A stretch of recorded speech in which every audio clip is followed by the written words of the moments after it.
As we get set to work our way to the final rounds of the Highline Diecast Bracket Challenge, our short track streak comes to a close, and we go racing once again at the World Center of Racing. Welcome, ladies and gentlemen, back to the Speed Cup Series and to the Sevita Health 240 at the Daytona International Speedway, where we are set to go racing for round number 8 of the championship and the semifinals of the in-season bracket challenge. My name is Ola Rambo. Joined alongside me tonight is Ted Lowendick. We're bringing you all of racing action from start to finish from this 2.5-mile behemoth. Ted, it's a track that needs no introduction. The Daytona International Speedway, often one of the crown jewel events for NASCAR, hosting the Super Bowl of the season, the Daytona 500, and it is one of those venues that everyone knows, whether you're a fan of it or not. You said it best, Nolan. This track, it speaks for itself. Everybody knows when you say Daytona exactly what you're getting yourself into, what you're coming to see. Looking for a good show tonight, and yeah, can't wait to see the racing get started.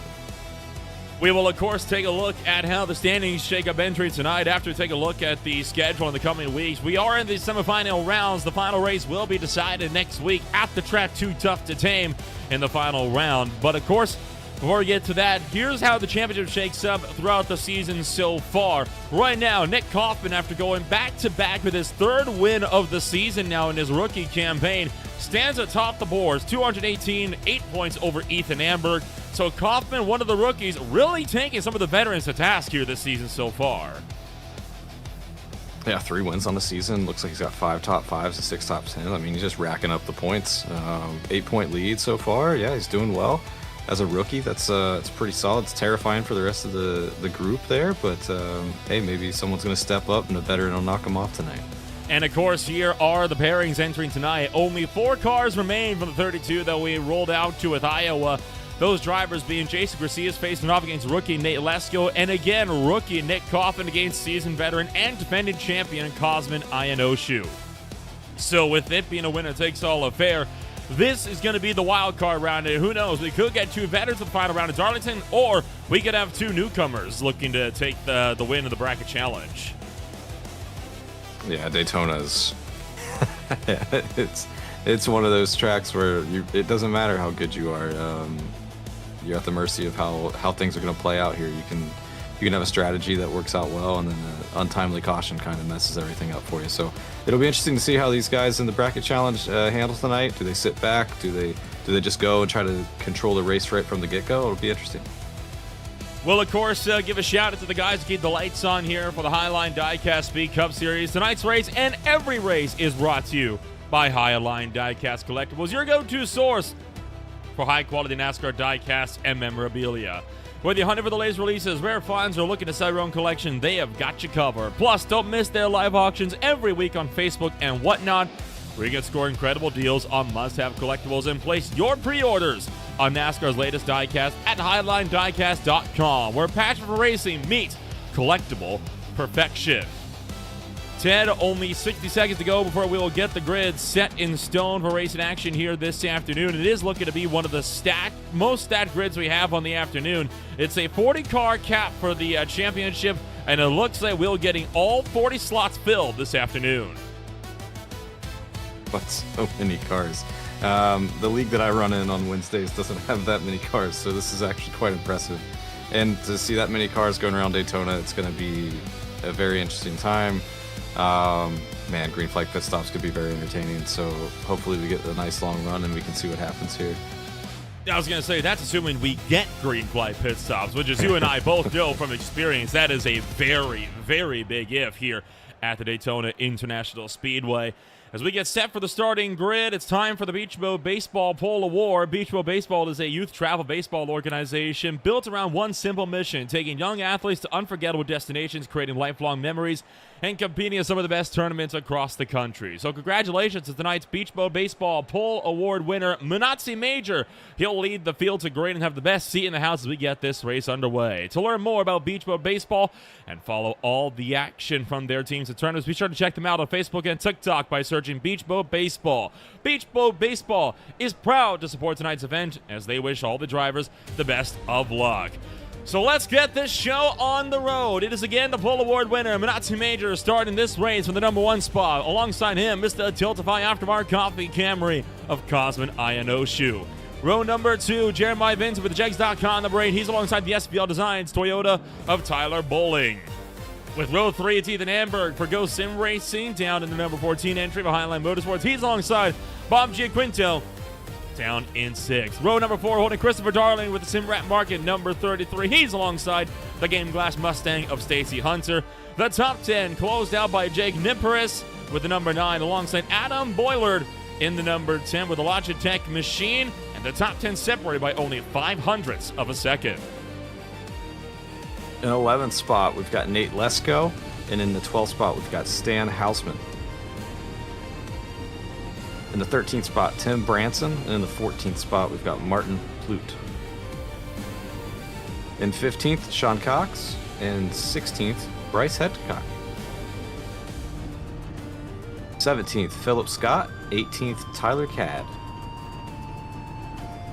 And in 19th, we have Jeremiah Hobbs, and 20th, Ryan Newman. Back in the #21 position is James Goodwin for Subatomic Motorsports, and 21st alongside the Gold Octopus Motorsports entry of Colton Lee Easterday.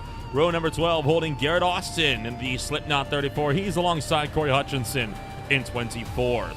First car outside of a 10, that's Agnello Martullo from Italy in 25th. He's alongside Ben Mashburn in 26th. With row 14 holding Josiah Vincent and Adam Kulikowski. And then the top 30 closed out by Nicholas Coate and Matt Montembeau. 5 more rows to go.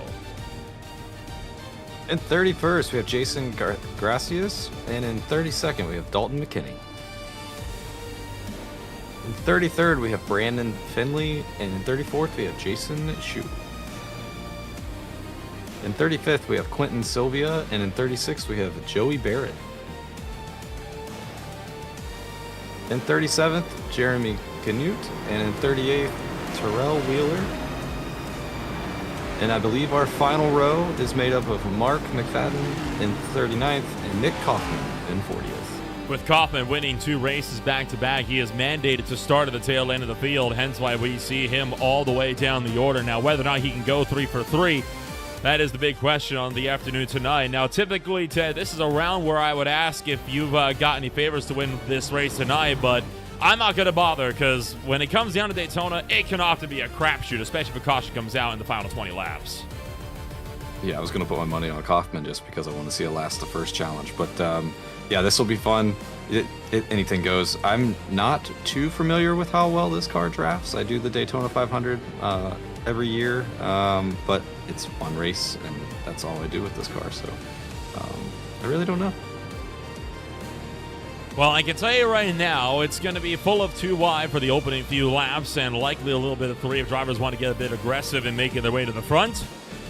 But for now, it is the Sprite number 82 of Minazzi Major, changing the white on his entry to black here for the afternoon. As the field will come around, turn numbers 3 and 4. Happy you're joining us for racing action on this stellar Thursday afternoon. As we get set to get this show on the road, the iRacing pace car will make its dive into the pits as the field will enter the United Rentals restart zone. And with that, let's get the semifinal round of the Bracket Challenge underway from the World Center of Racing.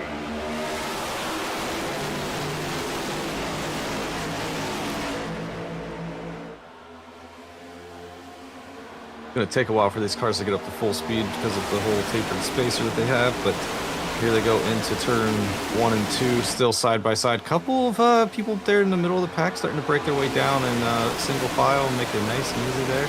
They know they've got a lot of laps, no need to push it here at the beginning. As I say that, looks like we're getting a run here from the car in P2. Now it's not going to stop this field from still getting the elbows out early on as they work their way double file, coming back around into turn numbers 1 and 2.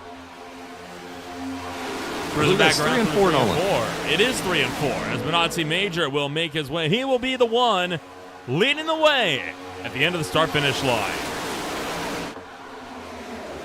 Oh, but not for very long. The 8 car's going to jump out to his outside. He's got help from behind. Minazzi's all by himself down there at the bottom. Here comes the outside line. They're hooked up.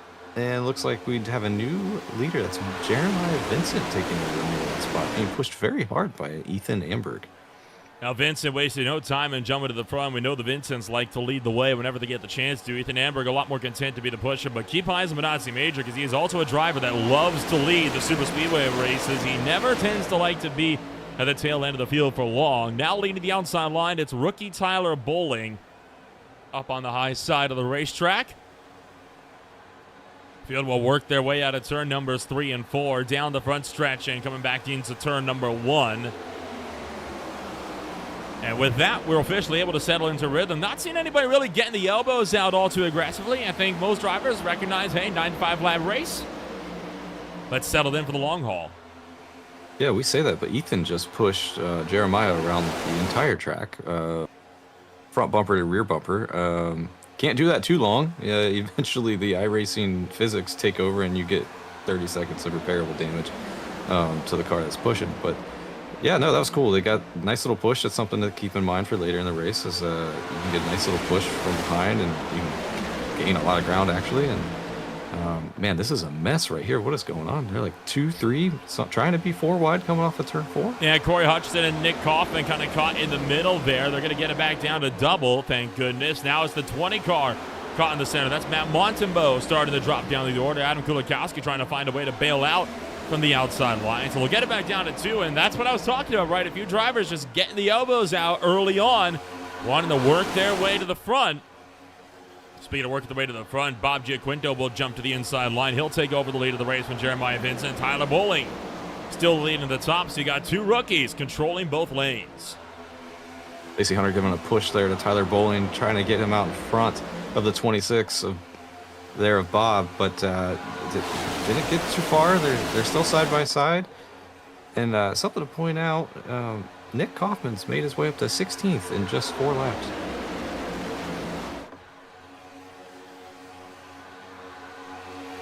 Now, Still side by side as we're working. Yep. And Nick Kaufman on the move early on, like you said, of 24 spots, started 40th, already up to 16th, showing that he is not content to sit at the back for long, but getting up front and staying up front, 2 very different things. Ben Mashburn going onto the apron, he wants nothing to do with what's going on up front here. Yeah, he's seeing the chaos. He's like, I'm going to get out of here, guys. I'm good. Oh, but don't stay down there too low. Oh no. This. Okay, all right. And he navigated that better than I thought it was going to go. Well, the problem is now he's lost the draft of the cars in front, so now he's at risk of going a lap down if he doesn't get a caution in the next few laps here. Oh, man. It's unfortunate. He was doing the smart thing to drop to the back, and then he just stayed too low too soon. And then, yeah, and once you've got no one behind you here, there's no chance in yeah. So I've had that happen to me before in the 500 where you just lose the toe, and then you're just kind of like praying for a caution.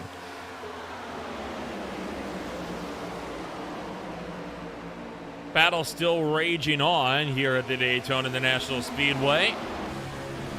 You're right on board with Cosman Ionoshu as he tries to get himself with a run going. One of the Speed Cup Series veterans has been around for several seasons now, a multi-time champion here as well. So if anybody's going to be able to know how to get the job done, it's going to be him. But of course, that again relies that he doesn't run into troubles first. Yeah, no surprises in the 24 car with the favorite NASCAR driver being Jeff Gordon. So Jeff Gordon ran that number, made it iconic for years. So yeah, man, they are really formed up here down on the bottom as we take a look back out the right rear of Cosman's vehicle. I think that's a Chase Elliott design there on the 9. Very cool throwback to, I believe, what Chase's dad ran in the early 2000s under the Dodge badge. But yeah, no, Stacey Hunter up here on the bottom, kind of trying to take the lead back from Tyler Bowling, but they keep just trading it back and forth. Seems to see whoever gets the momentum, whoever's line gets the run, that person's going to lead the next lap.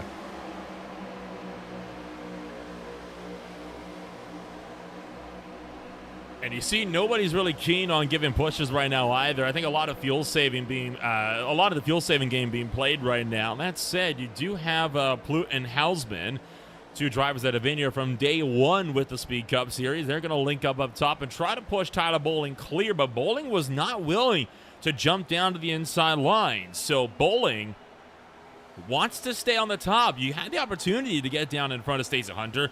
He didn't go for it, though. I think the top gives you such a better run down the straights.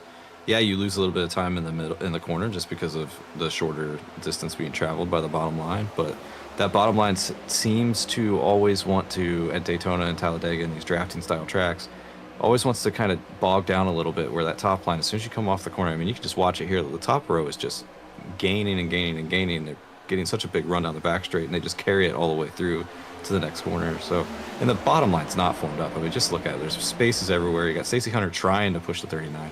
It's not happening. And then they all come back together in the corner, and then the top line's going to pull off here down the next straight. Well, Martin Plout says, well, if neither of you will go down and take the lead, I sure will. So Plout jumps down in front of Hausman. Hausman went to the lead, but it was a little bit too soon. And so Plout will now take over the top spot, and Bowling going to drop back to third. So still side by side. And right now, the lone driver not with the pack, Ben Mashburn, he wanted to get out of the way early on, and it just didn't pan out the way he wanted it to, because now he is 16 seconds just off of the next closest driver, let alone the front of the field. And that was only like 4 laps ago too, Nolan, so he is dropping fast. I believe the lap times are around 48 seconds without the draft, maybe 48, 49 seconds. So try 50. Yeah, he's about, well, I don't know how much time he's losing per lap, but he's probably got about 10, 15 laps before he's going to field again, and it's going to be in his rearview mirror because they're going to be trying to lap it. Saw a lot of 3x3 wide there as drivers were keen on making some ground in the early going here. And to your question, right now Mashburn losing around 4 to 5 seconds a lap here, so realistically, he's got about I'd argue maybe 9, 10 more laps before he gets caught up by the field. Oh, that's a squeeze up there by the 8, but he made it work. Oh man, he just jumped up from the bottom there, found a hole. Spotter said clear, turned right. Got to do that sometimes though, Nolan. You got to be aggressive on these plate tracks. If you hesitate 1 second, you might lose your opportunity, and then instead of going forward, you're going backwards. There goes Minazzi Major. I mentioned he was going to try to find his way back to the front sooner or later, and he's taken Sooner up to the high side for the number 82. He's going to get clear of Cosmo Ionoshu. And how about this? Nick Kaufman looking for his 3rd win in a row. Now up to 2nd. We almost turned him coming off of 2.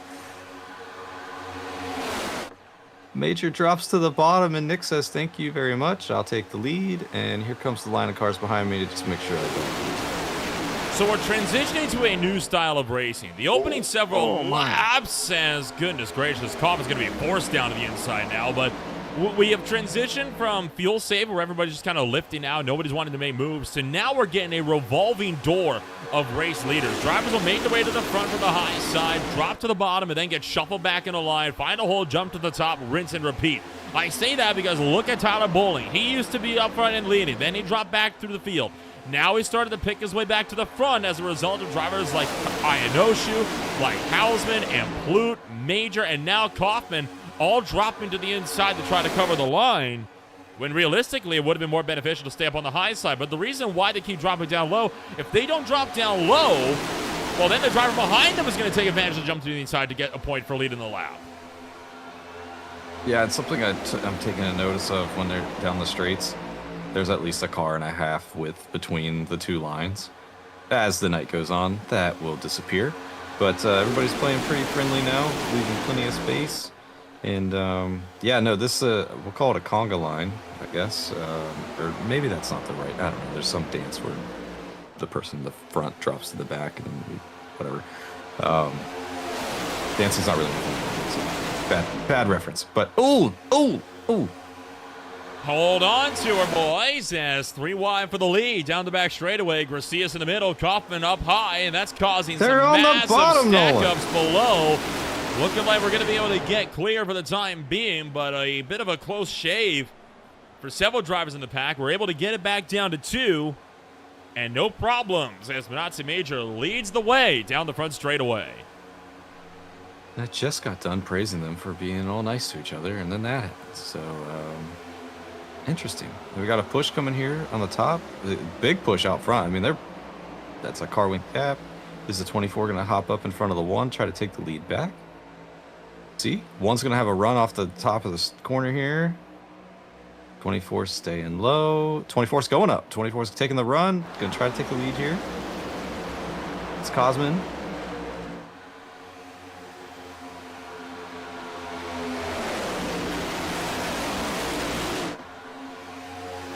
Inoshu wants the run as he's going to go up to the high side of the circuit. Major right behind, now on the bottom lane, and that risk as Gracias will get clear. Now, does Inoshu jump down, or will Gracias look to take it away instead? Now Montembeau is clear from third, and so far, everyone remaining loyal up high. I've seen the 1 giving that push to the 24s, made the 24 a little wiggly every now and then. Seen a little bit of a twitch there and a quick little save from Inoshu, but oh, he's gonna leave him. One car's gonna drop to the bottom. Jason Garcia's jumping down to the bottom, trying to go for the lead here. Oh, they're gonna stack up. Who's gonna take the push first?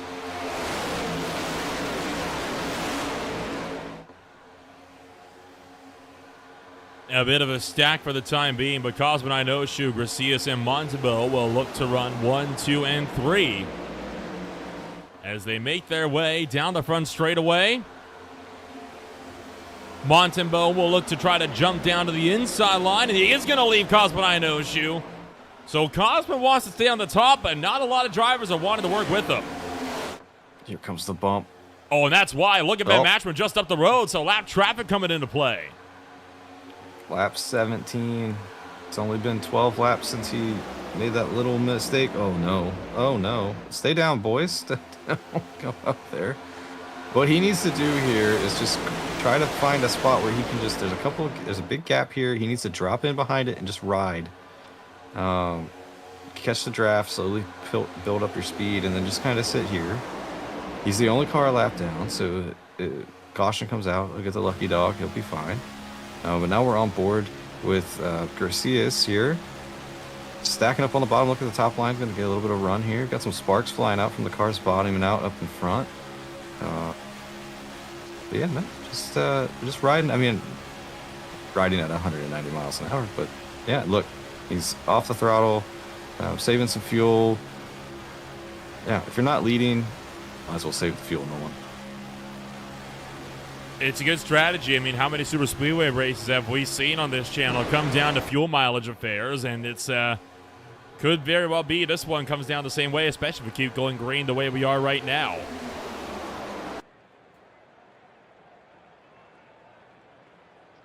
Yeah, it doesn't take much, though. Just one ill-timed push brings out a caution.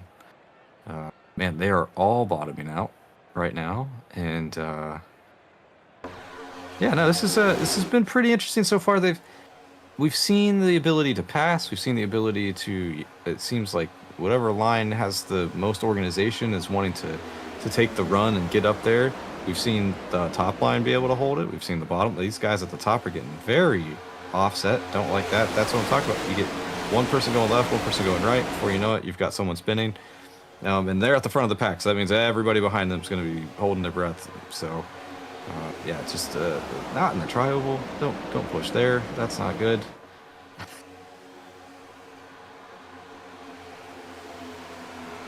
Colton Easterday with the fastest lap of the race so far to 46.082.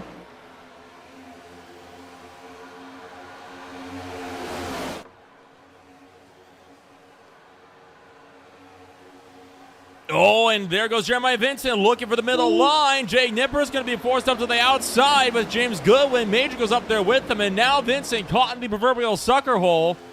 Major will show some mercy, go down to help him, but now they're going to be caught 3 wide coming off of turn 4. Oh, my. Oh, no. I have a feeling the 11 car's about to drop like a rock here. Middle line's kind of holding steady because they're doing their best, but if the 2 cars in front of them drop down, the 11 will then be the unfortunate person with no help. Oh, that's yeah, don't do that. Oh, he's in the wall. He got it sorted. So Minazzi Major will start to drop to the field. Run at the lowest spots the Major has run so far today. Look at Colton Lee Easterday. Going to go into the middle groove. So Easterday will go 3 wide. That gets him up to 15. And we're back to 2 wide. So far, this has really been a race of almost. They've almost had dramas. They've almost had issues. But they're able to gather it up right when you think it's going to happen. Yeah, and I'm wondering, does handling come into play with these guys? Like, as if you're running the top line the whole time, does it destroy the right side tire and then you get a little more loose, or does it just you don't have to worry about tire wear or anything in these cars? I just don't know them well enough to really give a great perspective on them. I know that when you come to Daytona, it's usually fuel saving, and that's one way to. You take less fuel at the pit stop, you're going to be on pit road less time, you're going to jump a bunch of cars in front of you. But man, these guys are just getting really twitchy off the corner, and it makes me wonder that the handling might be going away, Nolan.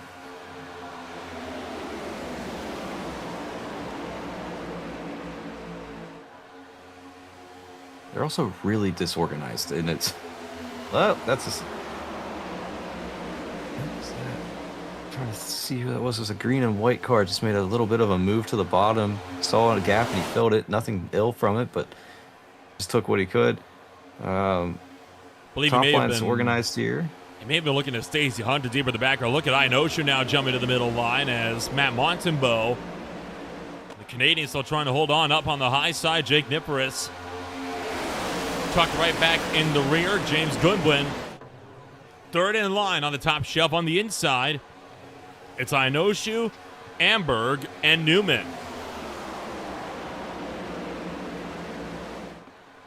Don't look now, but here comes the top line. They're getting a nice run. Going to pull even the 20 and the 24, fighting for the lead. See what things look like down the back. The sparks are crazy.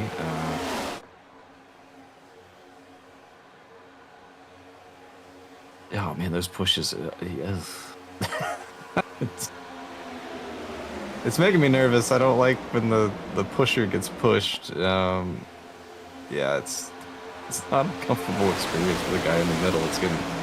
It's doing the pushing and receiving the push. It's quick, but boy, is it terrifying.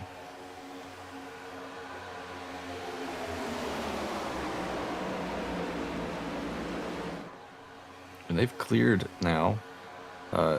Niparis and Montembeau have cleared the field, and they're deciding to stay at the top here. Bottom line's going to get a run back to them. Just kind of ebbing and flowing, you know. You get a couple of guys that are going to clear the line, and then if they decide not to come down, the bottom line comes right back up. Almost like they're trying to get the 11 clear, and then they want to drop down. We're online. We're on board now. Not technically correct. Leo 6 right now running 11. Started in the top 10, and he's kind of been hanging around this mark since the start of the race. He's been running a very quiet race so far. I think just trying not to get in anybody's way. He's minding his own business, just minding his P's and Q's, dotting the I's, crossing the T's, and making sure that he can still be here to fight for position at the end. Already 26 laps deep into a 95-lap race tonight. Now, we were wondering about fuel runs, and the response I got was, fuel run, who knows? Apparently nobody made it long enough to properly test for a fuel run. My estimation, given that these drivers are running 75% fuel tanks, we're starting to approach that pit cycle, I would say, within the next 10 laps. Ooh.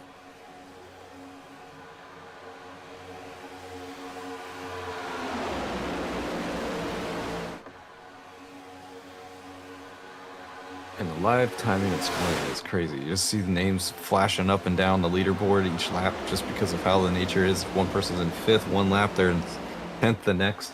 And they didn't really do anything. They just got in the wrong line at the right time, and back they went.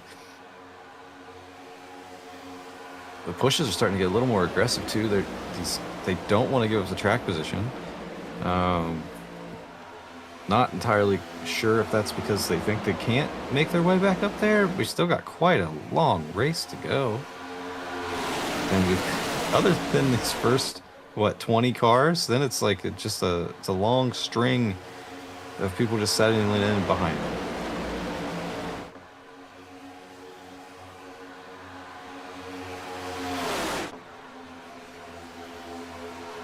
Lots of balls going to drop down there in front of Nip. Nope. Ionoshu.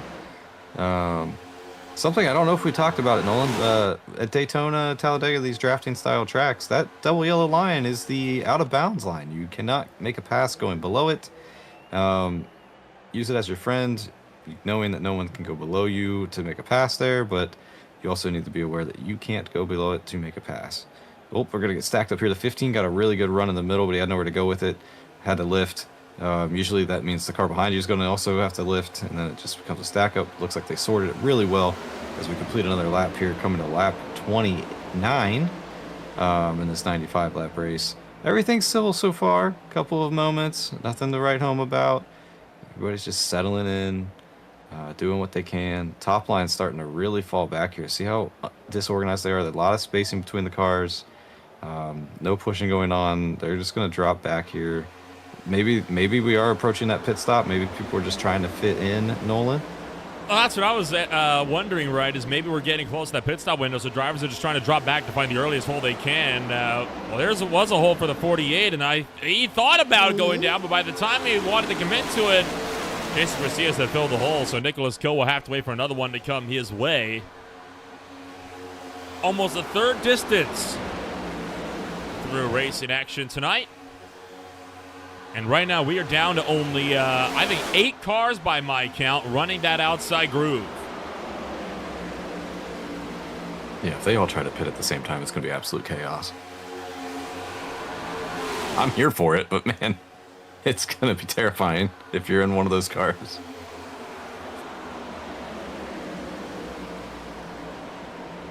Up on the outside, Jason Shu trying to get, oh boy, might be trying to drop back as he's going to have Tyler Cadd break through on his inside. Jeremiah Vincent tried to force the issue. There's a car down there, though. That's going to cause a massive stack up. Somehow, we're all able to recover it. Ooh, he was out of control there for a moment. Great save. These cars do not like to be sideways, and I can't wait to take a look at this replay. Oh, that was a little bit close for comfort. Back this up just a little bit more here. And then watch this here as he tries to... Oh, we got a hit from behind, and that kind of got him out of line. Nicholas Coe nearly turned him. Oh, my gosh. And he did an equally good job not to then go into the outside wall as well. Ooh. Yeah, one of those bad timed pushes right in the middle of the corner to the right side of the car. Just, oh, here we go. Pit stops. Pit stop's underway. This is where it's going to get dicey. About half the field coming down at once, and the 87 of Canute's going to go around. He slams the inside wall, and now all he can do is wait as everyone tries to get their way around him. The top 22 now have all remained out on the racetrack. No. No caution for that spin. We will stay green. And expecting at least a good chunk of this leading field to be in this time by as well.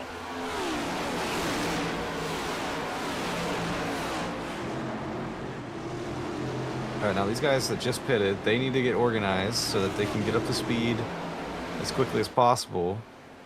And here comes the next group. Contact they might be wrecking behind him. Oh, there's a wreck. There's a car sideways on the racetrack. I don't know if it's going to bring out a caution or still green. Everything looks fine. It looks fine. That was Bryce Hedgecock that went around at the tail end of the field to get a look at what happened to him in just a moment. We got the Ryan Blaney car missed his pit box by a mile. I still don't think he's in his pit box. This is Hedgecock, and he got help from behind. Can't quite tell who it was that got into him. I think it was the 4 of Josiah Vincent that turned him on the way in. It was the 3 car that missed his pit box. I'm sorry, I don't know who you are. That was Jason Shu. Jason Shu. Oh man, this car's humming. Oh no. And Hausman going to get smoked with a black flag. I don't think we really need to check the replay to see how far over he was. It was pretty evident just from the entry cam. Oh man, three pit chances, and there's at least one mistake on all of them. So, but hey, no caution, which is amazing. So these guys are gonna get full fuel tires, and they're gonna go back out there. These guys stayed out the longest though, 34 laps.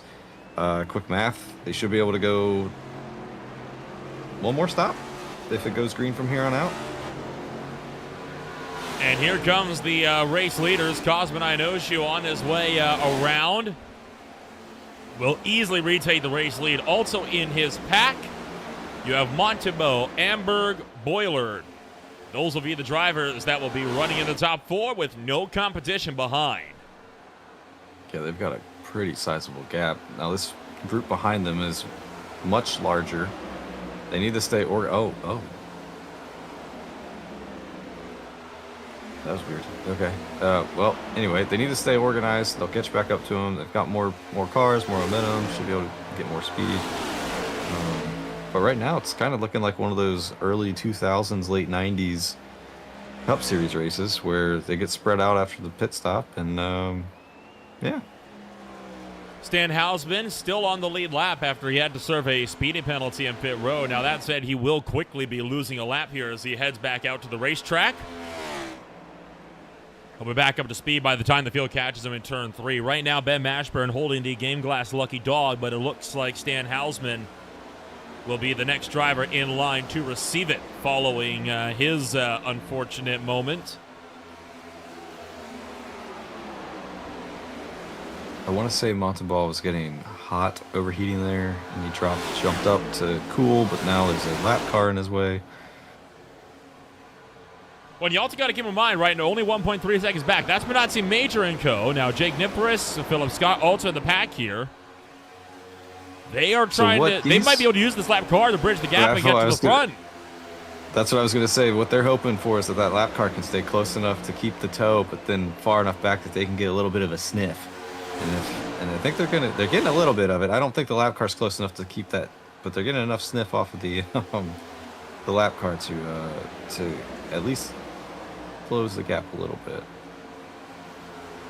About 1.4 seconds back from the leader.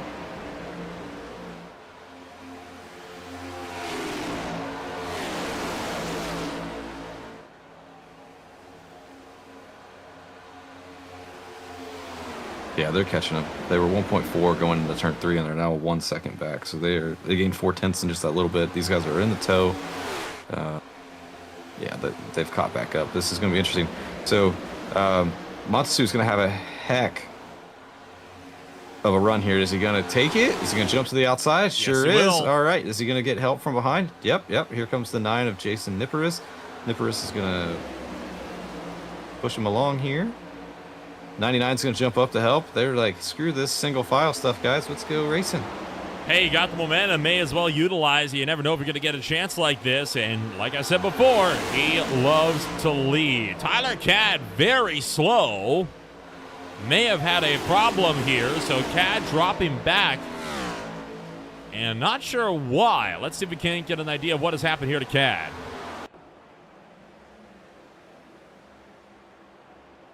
Oh, my. Well, that'll do it. Whoa. Oh, and now he's down on the bottom, and he's going to... Did he save it? Oh, my gosh. Okay, he did. Woo. Good stuff.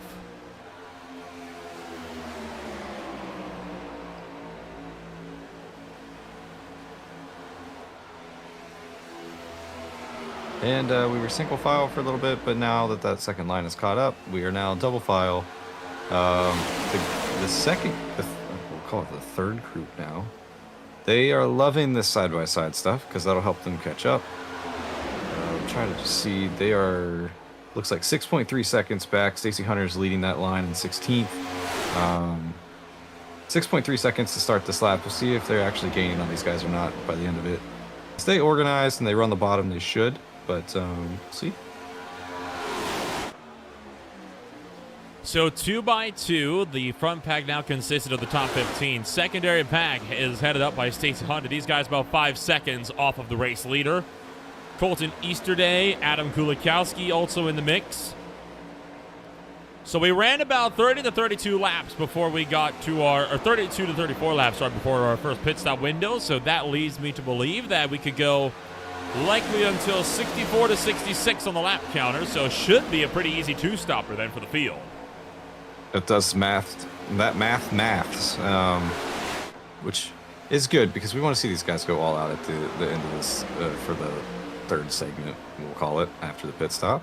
Top row here starting to lose a little bit of momentum. The 9 of Jake Nipperis jumped all the way down to the bottom, and he's now leading that line.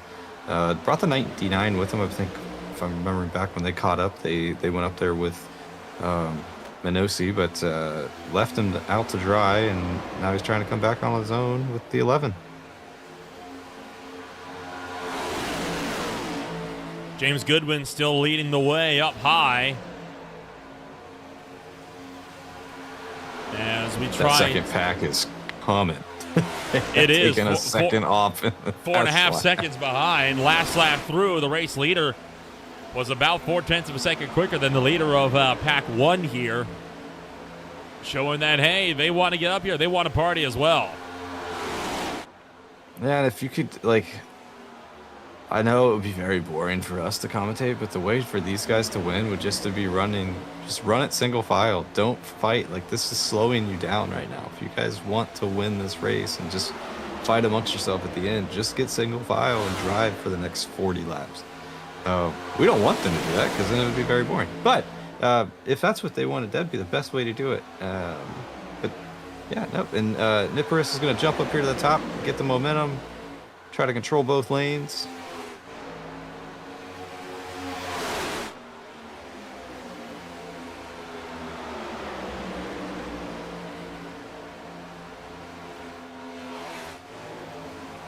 I think they're catching a group of lap cars too.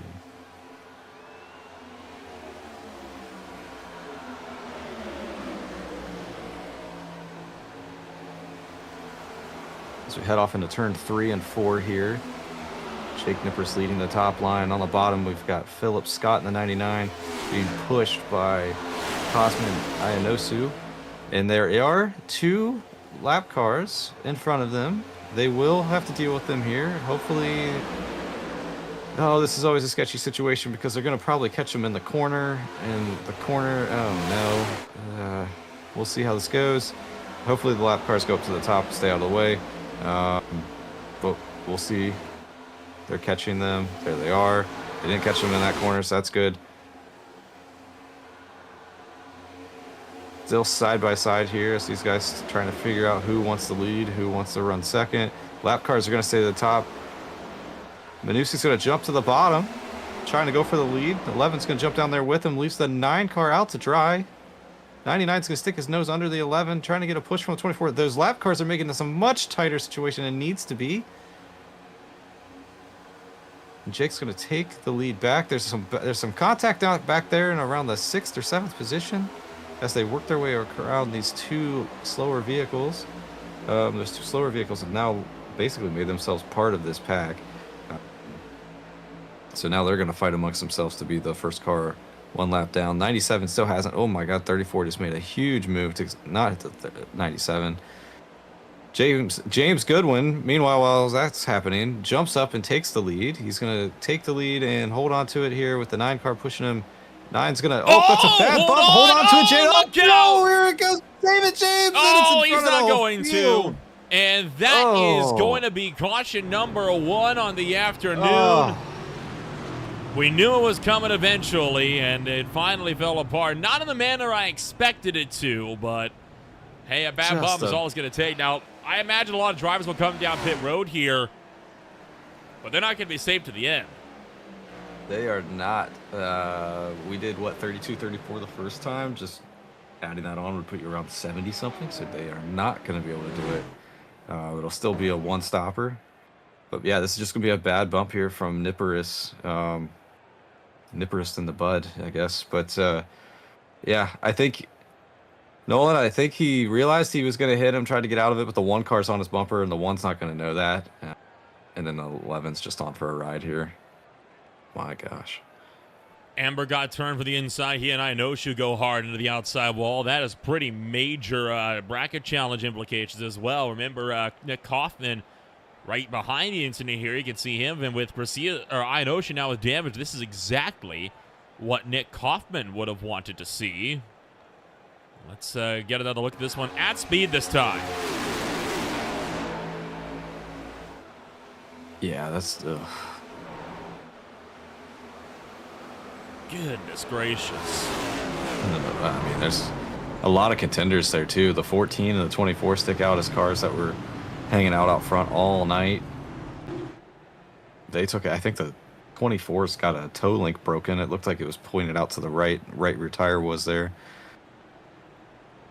So that's going to be a lengthy repair for him. He's just trying.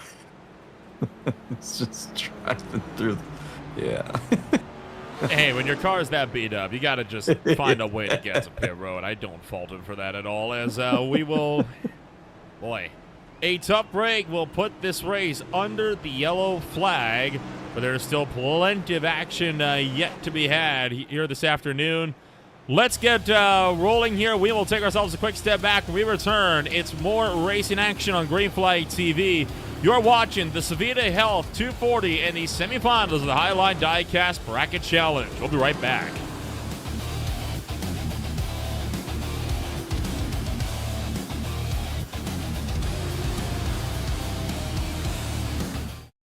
Racing isn't easy, but experiencing it is.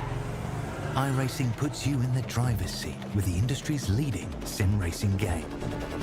Drive on laser scan replicas of the greatest racing circuits from around the world. Go head-to-head against other drivers chosen by skill-based matchmaking to ensure competitive racing at every level. Compete across all your favorite series. In officially licensed cars, engineered to deliver the most accurate driving experience possible.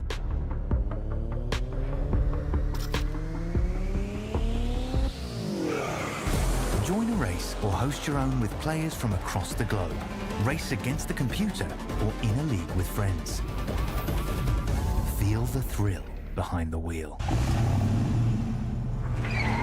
Visit iRacing.com.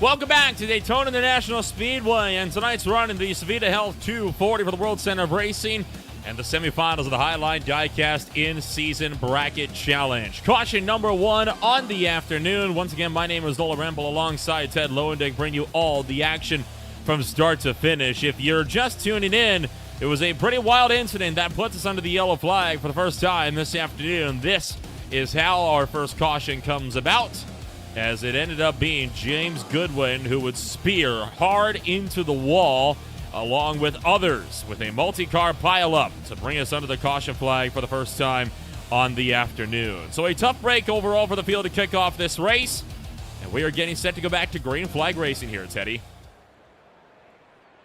Yeah, we needed that break. So we were sitting here talking during the break about the strategy that could come into play here. So we know they all have to make at least one more stop. As we get another look here at the accident that brought out this yellow flag, we estimate 32, 34 laps from the first green flag cycle for the pits. We're on lap 47. So if we just do 30 to that, that'd be lap 77. So be curious to see if people try to split this run to 2.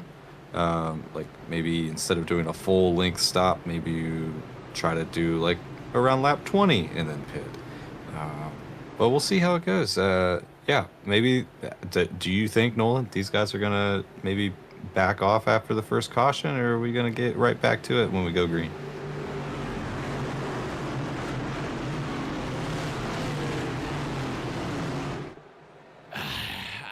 I don't know. I think it could go either way. We'll have to wait and see, I guess, as we'll get this show back on the road. Green flag's up. We are racing once again here at the Daytona International Speedway. Jake Nipris will lead us to the green. He got a pretty good jump, too. He's out there. He's going to pull the bottom line along here into turn 1. Matsu's going to hold the top and be the first car on the outside there in the 82 Sprite car.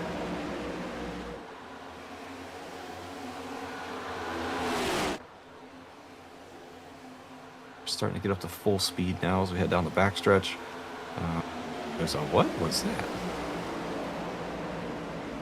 Well, Minazzi Major starting to drop down the order as, oh boy, a couple drivers get a little bit crossed up deeper in the field. Agnello Marzullo will make his way back onto the racetrack after being slow coming down the back straightaway.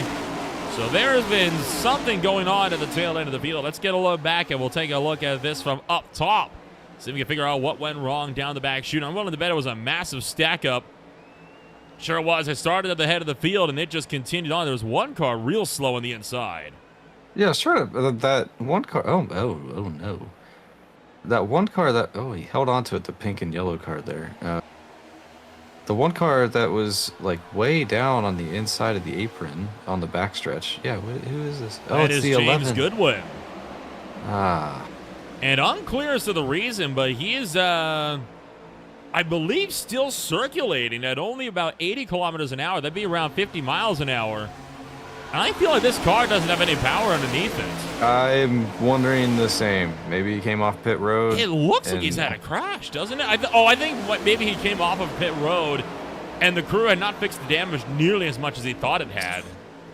Yeah, that's what I'm thinking. You know, you get some optional repairs sometimes where, oh man, these guys are not. They're not remembering what happened 5 laps ago. These guys are pushing in the middle of the corner again. Oh no. Yeah, sometimes you have like 5 minutes of optional repairs, and you say, oh well, I'll get that when the next caution comes out. And you go down the back straight at full speed, and your engine blows up. So. Oh no! Oh, hold on, Evs. Trying to hang on to it. We're not going to hold on to it. Matt Montembeau around in the middle of the field, and this is going to be the big one back in turn numbers 3 and 4. Multiple cars sliding down the racetrack, and that started with Matt Montembeau getting piled up. Multiple cars with damage. We'll have to sort through this to see if there's any bracket challenge implications.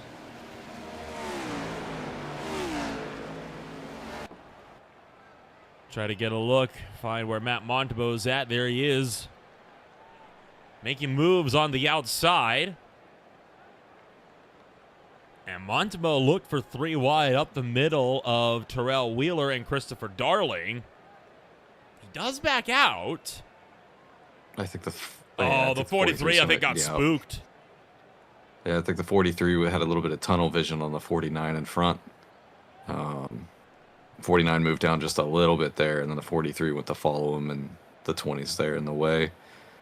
Man. Oh, my gosh. And nowhere for Nate Lesko to go, so another one of our bracket pairings with huge implications.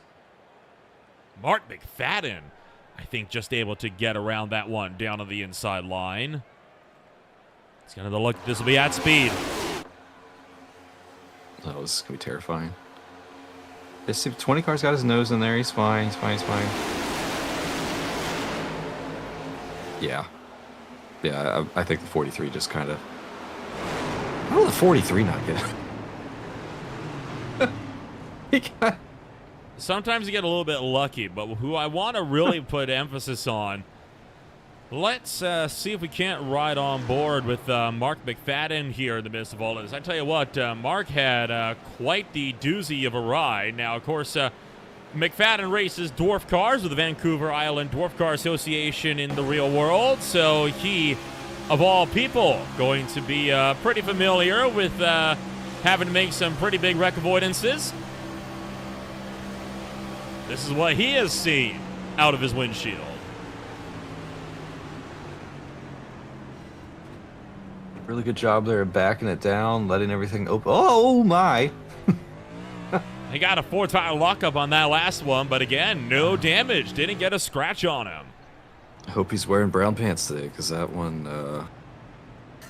that car coming down there across the nose at the last second. A little bit of a jump scare. All right, so that caution came out a little too soon to make this a no stop from here. So I'd be curious. I would think people would pit to top off for fuel.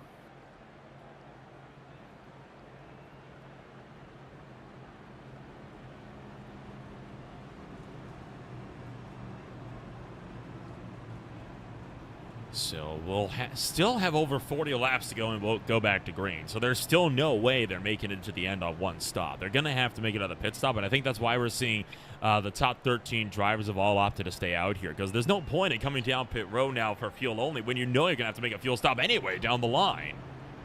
Right, you do have to make that stop, but you could take less fuel. I mean, you could. So like, yeah.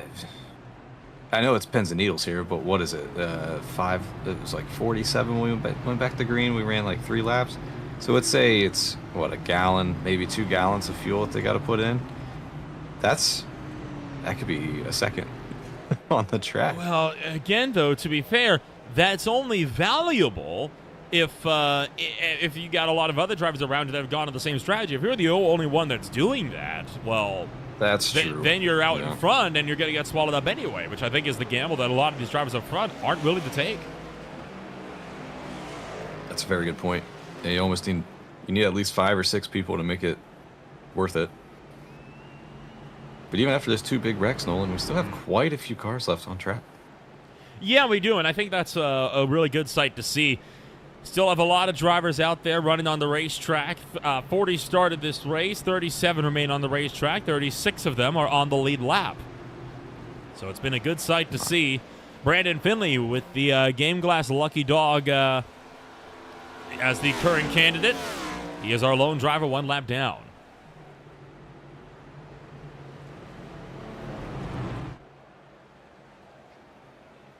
Getting packed up, going down the backstretch here. Everybody's getting ready to go back to green.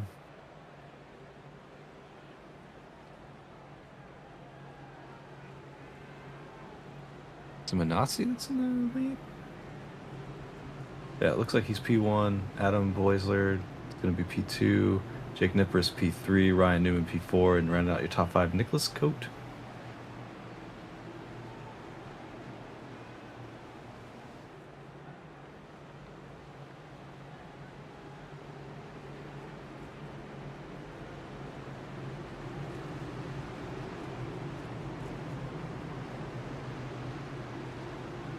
So we'll have, by my count, 42 laps to go when we get the green flag.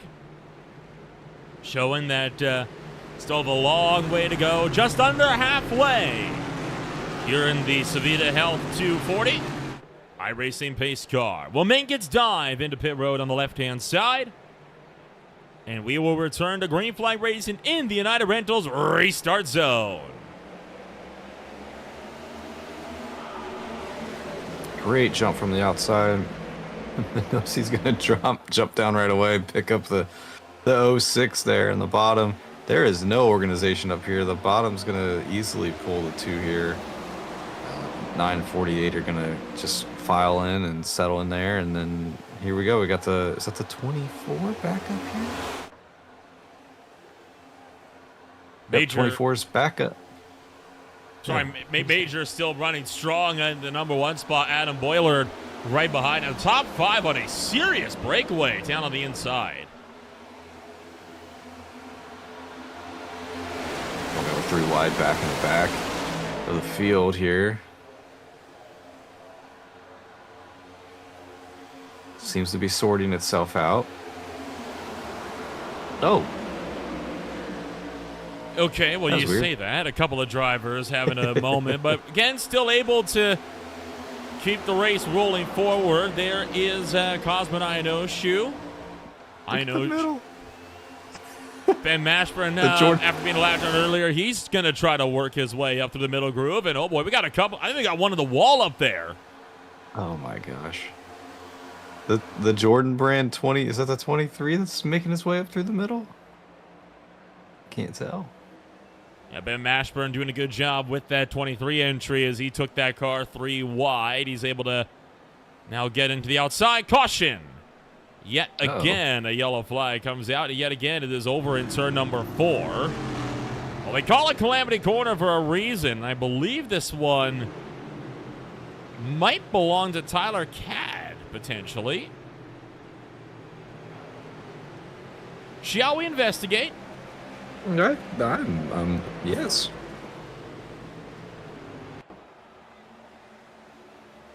Boy, look at Tyler been... Cadd throwing it 3 wide up the middle there in the turn number 3. I was gonna say, this was, I think, back in the back of the field. Man, what is going on? Why is the middle line so fast?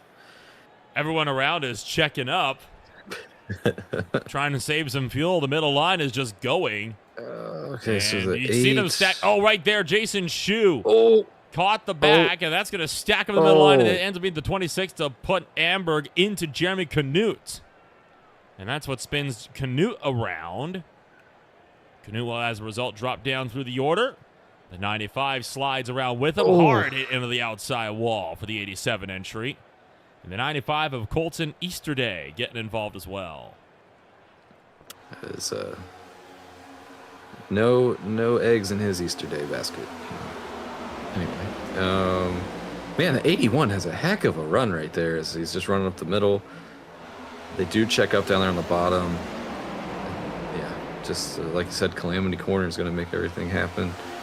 Is it the 87? Yeah, the 87 just takes a hard hit to the outside wall there.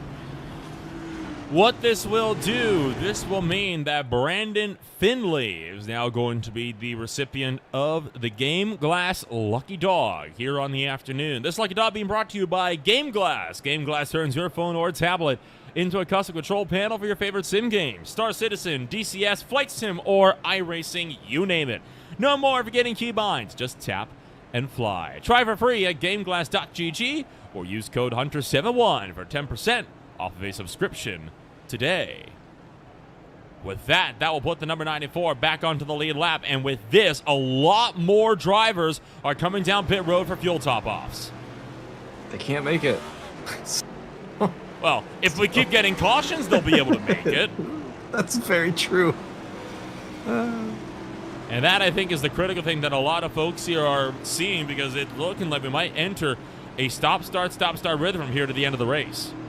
Oh, man, if they would have pitted last time, though, they could have came down and topped off and spent less time. Oh, man, anyway. Well, 4 drivers have stayed out. Niparis, Wheeler, Inoshu, and Hobbs. Interesting. I mean, they know they can't make it, but now if it goes green, they will have to pit well before everybody else.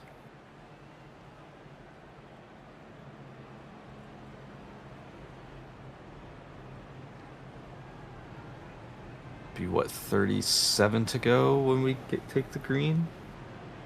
If I can math. So those cars that just came in are going to be 3-ish laps short from the longest run that we had at the beginning of the race. So it'll just be a little bit of a splash for the cars that just came down the pit road. These guys are probably going to be taking 10, maybe 11 laps of fuel.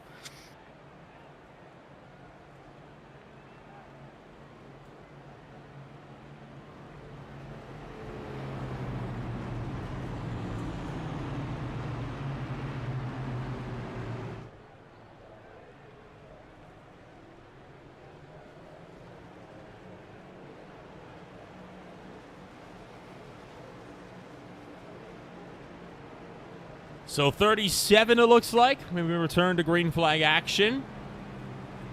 Yes, sir, it will be. 38 to go. So Niparis will hold on to the race lead. Wheeler on his outside. Inoshu and Hobbs, the 2 drivers that did not come down to pit road. Right now, Cosmo Inoshu besting Nick Kaufman in his gamble for the bracket challenge. And in the battle between Gracias and Nalesko, that would still go the way of the number 1. Running at the 18th place spot, let's go back in 22nd.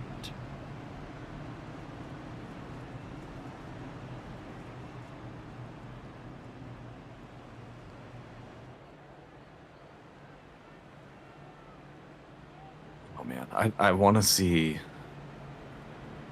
I'm curious if we calm down for the next 20 laps, or if we have another caution in like 5. So, and it seems like the incidents have been from bad pushes in the middle of the corner.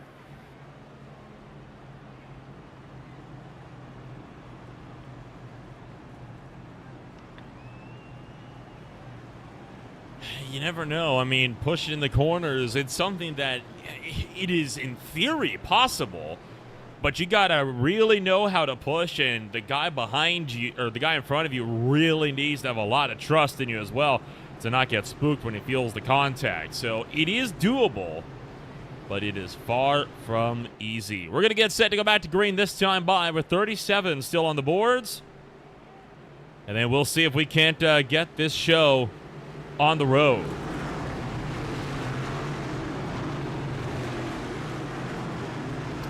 Front row, Nipperis and Wheeler bringing us to the green. Green flag back in the air as Jake Nipperis takes us across the line. It's the most even start we've had all night.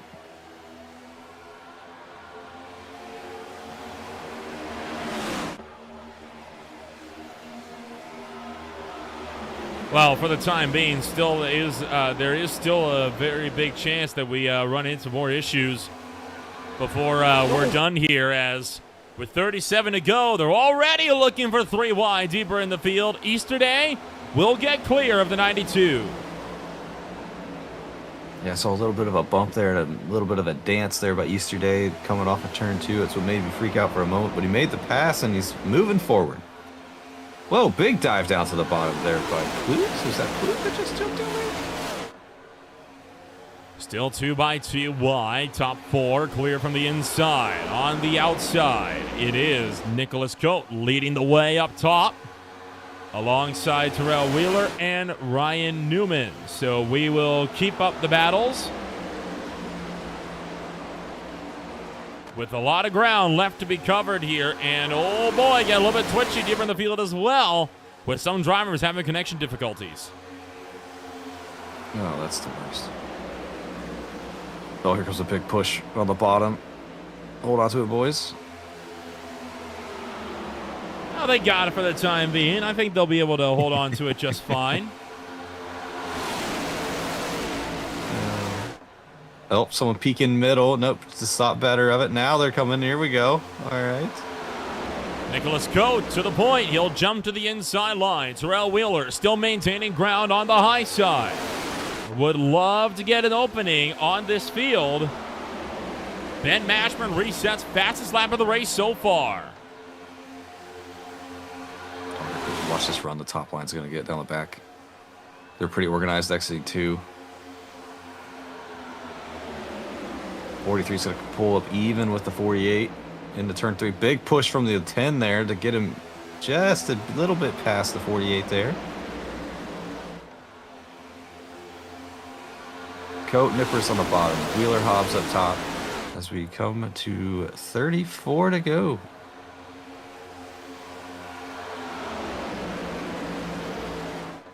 .34 laps still on the cards as Wheeler maintains the lead up on the high side. Pushing him is Jeremiah Hobbs. Hobbs has been running a very quiet night so far today. He's not had too much in the way of issues to worry about for the Colorado native. Hobbs, of course, in his rookie season for the Highline Diecast Speed Cup Series. He, of course, used to race on a regular basis over on Ole Miss Sorel on Tuesday nights. Ah. Looks like he's going to take over the number 2 spot here as the top line's got a pretty good run. if he's clear, do they drop down and take it, or are they going to stay up top? I would stay up top. I mean, that's been the line so far. There's no point in trying to go for the lead this early anyway. I agree. I mean, you got 30 laps to go. You're likely going to lose the lead within 5 laps. Why bother jumping down to the inside and take the risk? Just stay up high and run where the momentum is. I agree. I think the way people are going to start making passes is that gap in between the two cars. The middle is... Wow, oh no, the 82 just about bottomed out on the apron. Yikes. Top line starting to lose a little bit of ground here because of that move by the 82 to get out of line. They are pushing through the tri-oval.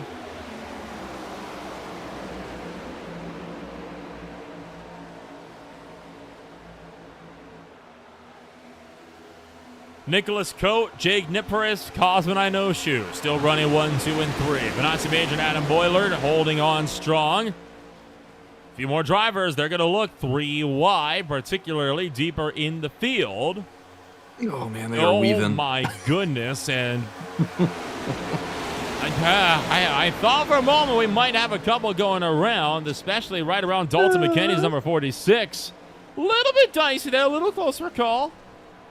Well, it's one of those things where one of them moves right and the other one moves left, and if they don't time it right, the 23 is going to peak to the bottom of the 92, I think. Yep, inside the 92.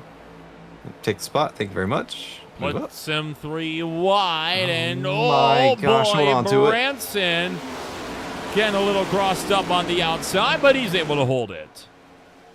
See if this top line. Oh, here comes the bottom. Yeah, so this is what's going to happen. People are going to jump out of the bottom, get up in the top. That's how they're going to start moving forward. And as they jump out of that bottom line, that bottom line's going to lose the momentum. And that top line's going to start crawling its way back up.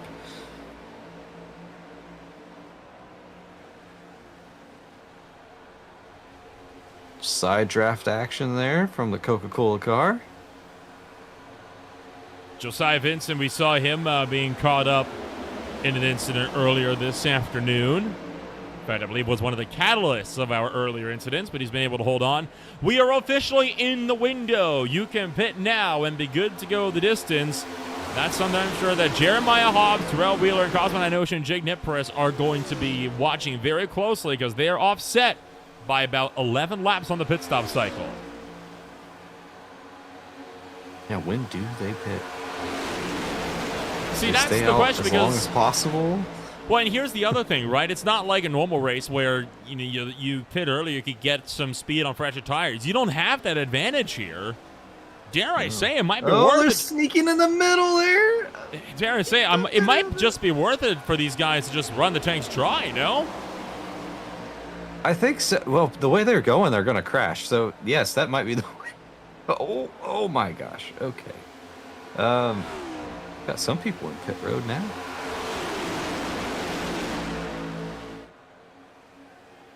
Hedgecock, Cox, let's go bowling. They've decided that now's the time to pit.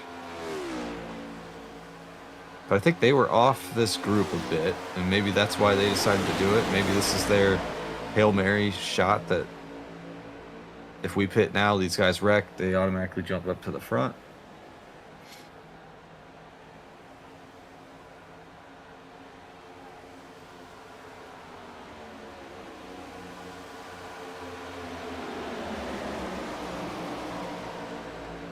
It's a bad bump on the top, but they made it. They saved it. Again, they save it for the time being, but there's a lot of ways this could still go awry as the Daytona Super Stretch has so far been clear of incidents. It's always been going into turns 3 and 4 where we have seen issues. And that's Jeremy Canute that they're starting to catch. He is still bent out of shape from his earlier incident. He will now go 2 laps down. He was the driver that we saw just absolutely destroy the wall. Oh, they're wrecking behind him. And one into the wall. It's Jason Shue to the inside. Bob Giaquinto backwards. So is James Goodwin. Couple of drivers going around again. And we'll slow it down.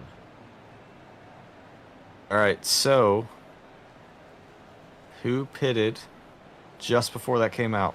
Let's go bowling, Hedgecock. And Cox, right? I think who it was. Just about, but expect to see the entire field pretty much coming down pit road. Let's jump back, and we will take a look at what happened to turn James Goodwin around. Goodwin already 11 laps down, so lap traffic running middle of the field. Oh. Dalton McCain is a little bit high, but Goodwin's got him. He's got him in line. This is a stack up. The outside lane's checking, but there's nothing too egregious here. Oh. Whoa! Jason Shu just didn't get the message. What was that? Oh, my goodness.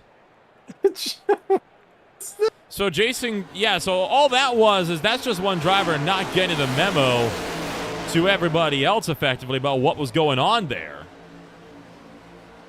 But he just... Oh, you know what? I think he had some netco with the car in front of him. Jason Chu going to back it into the inside wall in the 26. Gets caught up as well. Is the 92 a Jedi? Like, what kind of mind trick is that? That was insane. It's one that's going to get banned if that's the case. That's very true. All right, so all these guys have to pit, Nolan, and the people that pitted just before this caution come out, they're going to come to the front.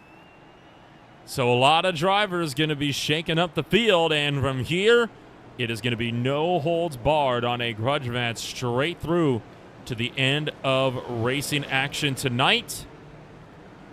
But there is still a lot that can go wrong for this field, and you got to imagine for the pack, it's going to be quite an intense run from start to finish with less than 25 laps to go when we go green. We're going to take another step back. When we return, racing action resumes on Green Flag TV. You're watching the Sevita Health 240 in the final 25.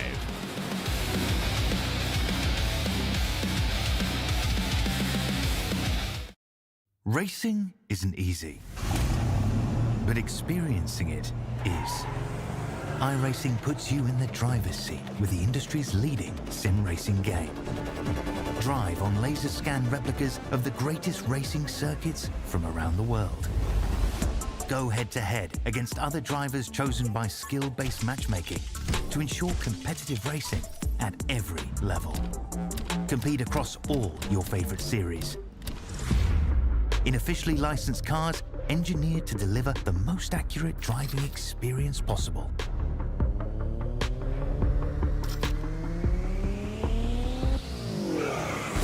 Join a race or host your own with players from across the globe.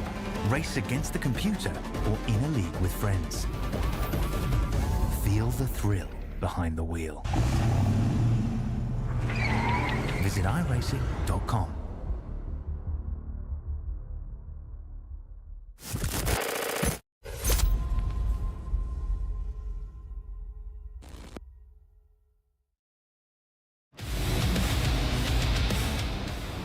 Tonight's coverage of the Speed Cup Series is brought to you by the Gold Octopus. The Gold Octopus is a unique fashion accessories brand where music and style come together. Whether you're headed to a concert, traveling, or looking for a statement piece with a story behind it, the Gold Octopus delivers original designs that celebrate creativity, craftsmanship, and individuality. You can find the Gold Octopus on Instagram or go to www.thegoldoctopus.com. And by Beer Street Journal, one of the largest online collections of original content dedicated to covering culture, education, and the advancement of the beer industry. With thousands of articles, millions of unique visitors, and exposure in over 200 countries, Beer Street Journal is paving the way to enabling category growth, engaging a broader consumer base, and promoting better tasting beer for years to come. BeerStreetJournal.com, the best in beer. Getting set to return to Green Flag Racing. Once again, my name is Ola Ramble alongside Ted Lowendick, and it'll be 24 to go when we go back green. Drivers that stayed out because they had just come down pit road include Lesko, Bowling, Hedgecock, Kaufman, Cox, and now Finley. Everyone else was into pit road. No doubt about it. We're good to go the distance, so it's a no-holds-barred slugfest from here on out. Oh, this is going to be terrifying, Nolan. Always is. Admit it, though. Would you like to have it any other way than being terrifying? Man, probably not. No, I think terrifying's good for everybody involved unless you're caught up in something that ends your race. But that's the way the cookie crumbles sometimes.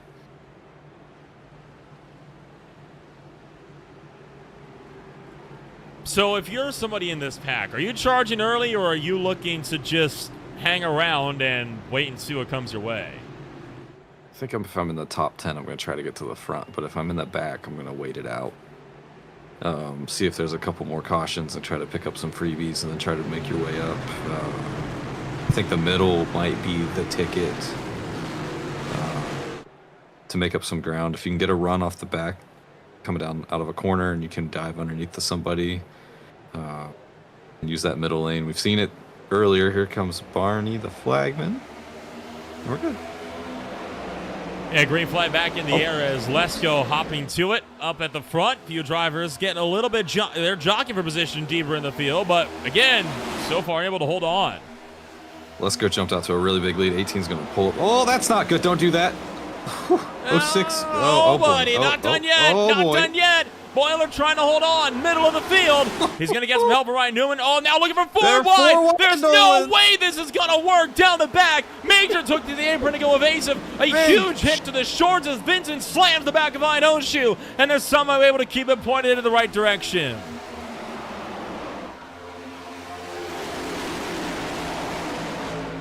Goodness gracious, what a journey. They saved it. They saved it.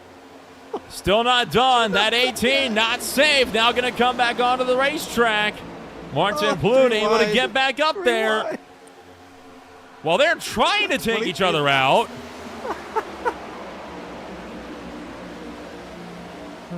Man. Don't they know they've got 23 laps to go? No. No, obviously not. Oh, man, these guys and those that too just don't care. Rhinoshu hard into the wall. Oh. He gets absolutely drilled by Corey Hutchinson. So Nick Kaufman and Cosmo Inoshu both caught up for the two bracket pairings. That 24 looks like it, maybe. Agnello Marzullo was also collected in the melee. Let's get a look and we'll break it down for you once again. Survey says. Real hard to tell from that angle, but I'm willing to bet just two lines coming together there between Coffin and Inosha as they took each other out. Hutchison moved up high. He had nowhere to go. Watch Agnello Marzullo as he drills the side of the number 2 and ends up breaking his car. Oh, no. Watch the Napa car down at the bottom. Okay. Oh, him looking like he was going to eat a T-bone there for a moment. Credit to the field. That could have been a far bigger incident than it ended up being. I think a lot of the calamities we saw earlier really helped this field break apart a bit more.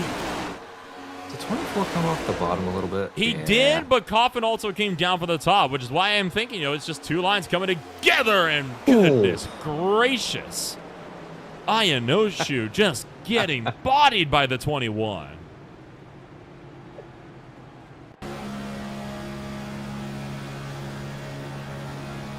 Hutchinson now down to 33rd in pit row. This is what he saw. It's just going to be so beautiful. Had no idea it was up high. But this is why when you see drivers check it out with smoke, it's usually a good idea to lift, because if everyone is lifting in front of you, there's usually a pretty good reason for it. Yeah, and something that the few times I have driven this car, I've noticed that the brake bias tends to be very rearward. I think fixed setup, you can play with the master cylinders to just make it whatever you want. The stock master cylinders are very in the 40% range for the brake bias, which the lower the number, the more towards the rear of the car it is. So when you go to jump on the brakes, if you've got more rear brake, it wants to spin around on you when they lock up. So that's unfortunate for the 21 to get caught up like that. 24, I'm pretty sure is going to be out of the race, and who knows how much damage Kaufman has. His car looked like it was doing a crab as well, so...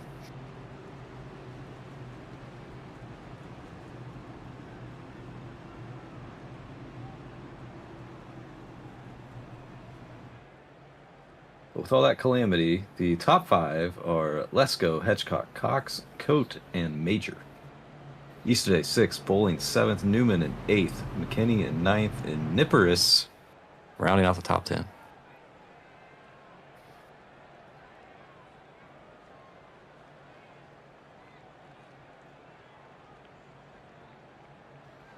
So it'll be under 20 to go when we go back to Green Flag Racing. Coming up on Green Flag TV over the next few days, the SCA Sports Car Championship will draw to a close for its Sprint Cup with the penultimate race of the season for the Paddy Engineering Battle at the Brickyard. That'll be coming up on Saturday at noon Eastern Time. Meanwhile, the Blazing Pedals Truck Series will hit the Chicagoland Speedway. Motor City Racing will be back for more at the Watkins Glen International Raceway on Sunday. Then on Monday, it is the second race in the Chase for the Cup for the High Tide Racing League Premier Series. Kicking off with a bang in New Hampshire just this past Monday, and championship favorite Jaden Hopp all of a sudden sitting outside of the points lead. PSR's Summer Shootout continues on where they swing to the Echo Park Speedway. And the Beer League, we don't know where they're going to be yet, but they only have 3 races to go in their season, and you still have the top 3 in the points separated by only 11. So definitely a lot of shows coming up and some championship critical races coming up that you're not going to want to miss. Yeah, the Wednesday night Premier Sim Racing Series, so that'll be the final race in their summer shootout that they're doing. Right now, Jacob Malone, I believe, is the championship leader for the summer shootout. There's some things going on in that series where whoever wins the summer shootout, if you're not locked into the season playoff, you end up getting yourself locked into the playoffs. There's 5 bonus points out there if you're already locked in. There's a lot of things involved. I have no chance at winning the championship after last night's debacle, but that is what it is. So, yeah, if you're not doing anything on a Wednesday, tune in. And, of course, the Darlington Raceway going to play host to the final race of the Speed Cup Series is In-Season Bracket Challenge, where the 2 winners from our brackets today will go head-to-head for winner takes all. And then from there, still about 3 or 4 races to go before we will then duke it out over we'll duke it out for the final spots of the points before we reach the chase cutoff for the second race of the season. 19 to go when we go back to green here, and I tell you what, still a long way to go, and a lot can happen in 19 laps. I was going to say, we've seen what happens in 3 laps. So, and these, I mean, we had 24 laps to go on the last one. These guys were racing like it was the final lap. So, yeah, it'll be. Don't hold your breath, Nolan, because we might, yeah.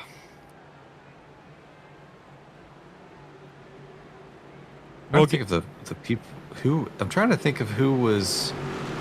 Was it Nipperis and Montesu and. I think it was those guys that were leading before that big one that happened and forced everybody to go down the pits. And they're still kind of bogged around that 10th spot. But here we go as we come back to green. Green flag back in the air as racing action going to kick off once more. Nate Lesko leading the way. Big jump. Big jump. He's out there all by himself. The top line's got the hook up, though.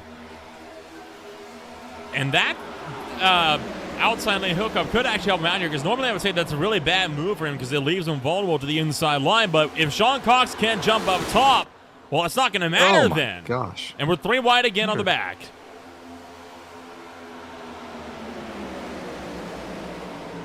Oh, man. The pushes are just going to get harder.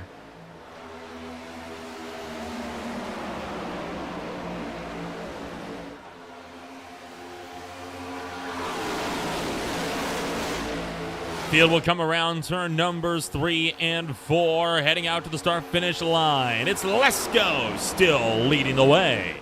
Up at the head of the field, Sean Cox running second, Bowling third, Hedgecock fourth. McKinney back in 5th as we get the first lap back in the books.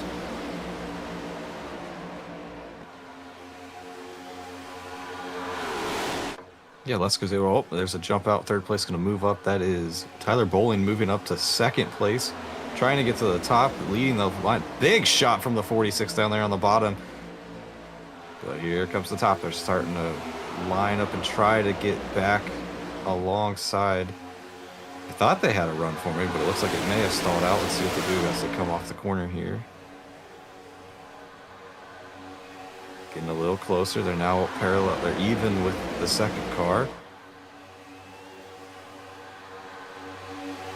Bowling going to try to go for the lead here in turn 1. Trying for the lead as you'll go up top. Now, Tyler Bowling has not been able to make that move to the lead too many times tonight. He's constantly gotten up there, but every time he's looked for it, he's had drivers abandon them. Oh, we're beating doors in the background. As Ben Mashburn getting into it with Jeremiah Vincent. They're able to hold on. Up front of them, Stacey Hunter, Joey Bertis, and Hausman. 3 wide. Look at Vincent and Hausman trying to open up the third lane up on the high lane.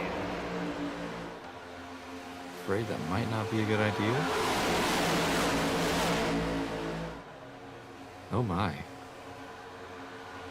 3 by 3 wide, and this is the type of race that we expected to see when we knew it was going to be coming down to, these last bit of shootouts where you're good to go the distance. Oh, that was a bad bump. Bad bump. Save it. Okay. They held it. Ooh. Credit to them. They've doing a good job being able to hold on to the bad bums, and we talked about Bullen not being able to make many moves to the front. He got covered off, he got overtaken, and now he's dropped back to second on the outside line. He's now the main pusher for Dalton McKinney. McKinney going to try to get back to the lead here as he fights Nate Lesko down on the bottom. They may have touched there in the entry of turn 3. Don't give up the bottom, Nate. You're just asking for someone to make a dive. Here comes Bowling, moving down to the bottom, going for the lead. In the tri-oval. So Tyler Bowling now to the point. Dalton McKinney up top. It's Hedgecock and Lesko who will now be the main pushers with just 15 laps to go. And then, of course, the Whataburger number 12 of Sean Cox rolling on the inside. Nicholas Coate hanging on up on the top side of the racetrack. Still 2 by 3 wide, and Hedgecock cuts to the inside of the 46 entry. What a move. Pushed out McKinney and then said, I'm going to try to take it myself. Again, more 3 wide. Adam Kulikowski this time. Going up the middle. One in the wall. That was the number 5, I believe. But again, we're all able to hold on. So Quentin Sylvia. Oh my goodness, Jeremiah Vincent. He thought about 4 wide entering turn 1, but he backed out. That would not have gone the way he thought it would. The middle generates such a big run. It's crazy because you've got the 2 lanes. They're making this big void of air, and if you stick your nose in there, you get this big run. Look at him. Look at is that the Dairy Queen car going for a move up the middle again? But then the car in front of you sees that coming, and they just move over and block your run, and you're coming at such a high rate of speed that it just hits them out of the way. But we're side by side looking like a pace lap here at 190 miles per hour. Brandon Findlay continuing to hold on up at the front, up in the middle line there. While up at the front, it's McKinney and now Easterday who is taking over on the inside line. Where did Easterday come from? You tell me, as McKinney has been running that outside line pretty strong. Easterday clearly found his way through somewhere. Trouble behind, and multiple cars going around. Brandon Findlay going to go spinning down the back straightaway. Also caught up in it is Tim Branson, and the caution's out again. All right. It's a nice 10-lap run. And that means this race could very well restart with only 10 laps to go. Colton Easterday, I think, is going to be our leader when we cross the line. Go pick up the pace car in turn 1, turn 2. Take a look. Finley in the middle, and I think it was just a bit of a bad 3-wide moment that causes all of this to go awry. Christopher Darling looked for the inside. He hooks Tim Branson up in to Finley, spins him around. Tim Branson, you see spinning up on the top, while Darling did go shooting off to the bottom as well. And watch Darling, that 33, he is going to go into the inside wall. Dang.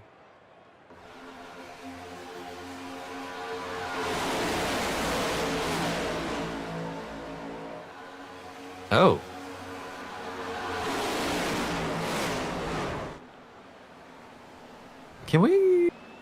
get an onboard from the car that's to the right of the 92? I wouldn't be able to tell you who that was. This is Christopher Darling.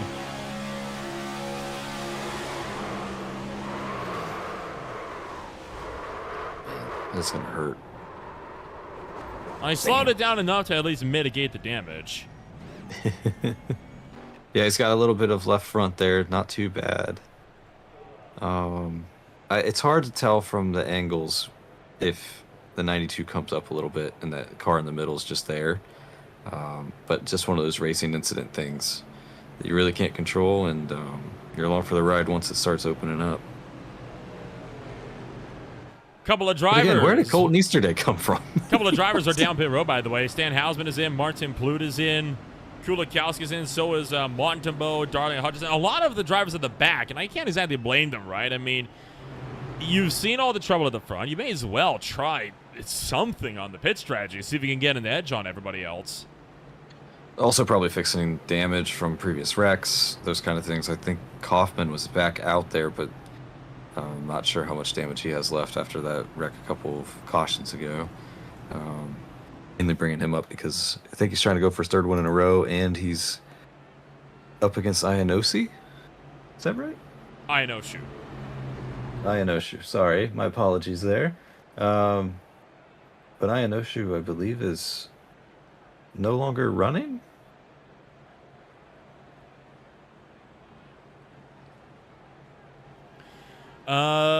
You, I believe, are correct. It looks like Cosman Ianoshu might be down and out of the race. I'm not seeing him. Yeah, he is. So Ianoshu's out of the race. That means that Nick Kaufman, even though he is also out of the race, will be moving on to the final round. Classified 3 spots ahead of him. And that means that this last battle is then between Jason Gracias and Nate Lesko, both of which are still running. Gracias back in 13th and Lesko up in 8th. Man, that's like 3 rows when they go back green here, so they'll be able to see each other. That would be something to watch too, because they might not be able to win the race, but hey, you don't need to win the race. You just need to be ahead of the other guy. Exactly. Yeah, so we might be looking at something that's going on the front, but they might be causing quite the kerfuffle there around 10th or 9th as we get going. But, yeah, we've got 1 to go, I think. It will be, and that means a 9-lap dash to end this race.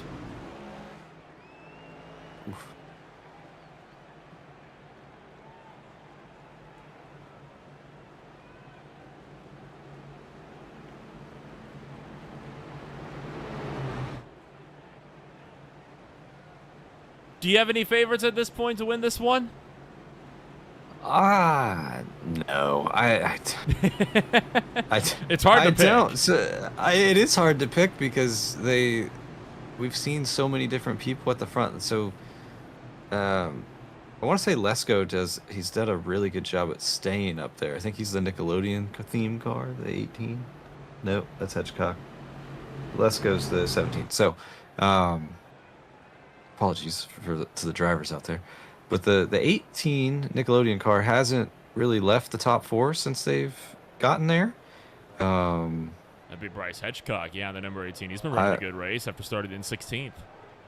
I'm also a fan of the nostalgia cars, so that's fair. Grew up in the 90s, that's fair. Early 2000s. Nickelodeon was in its heyday, right? There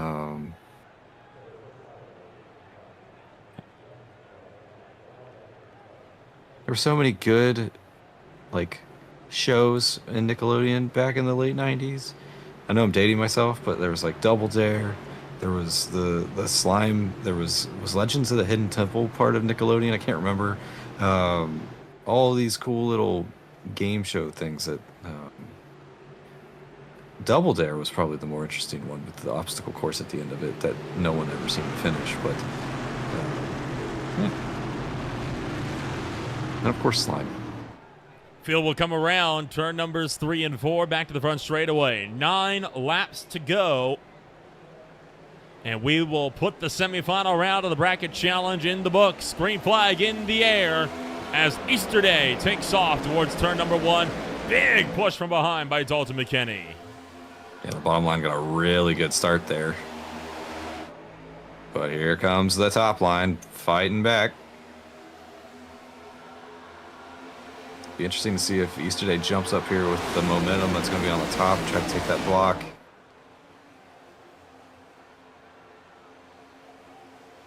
See.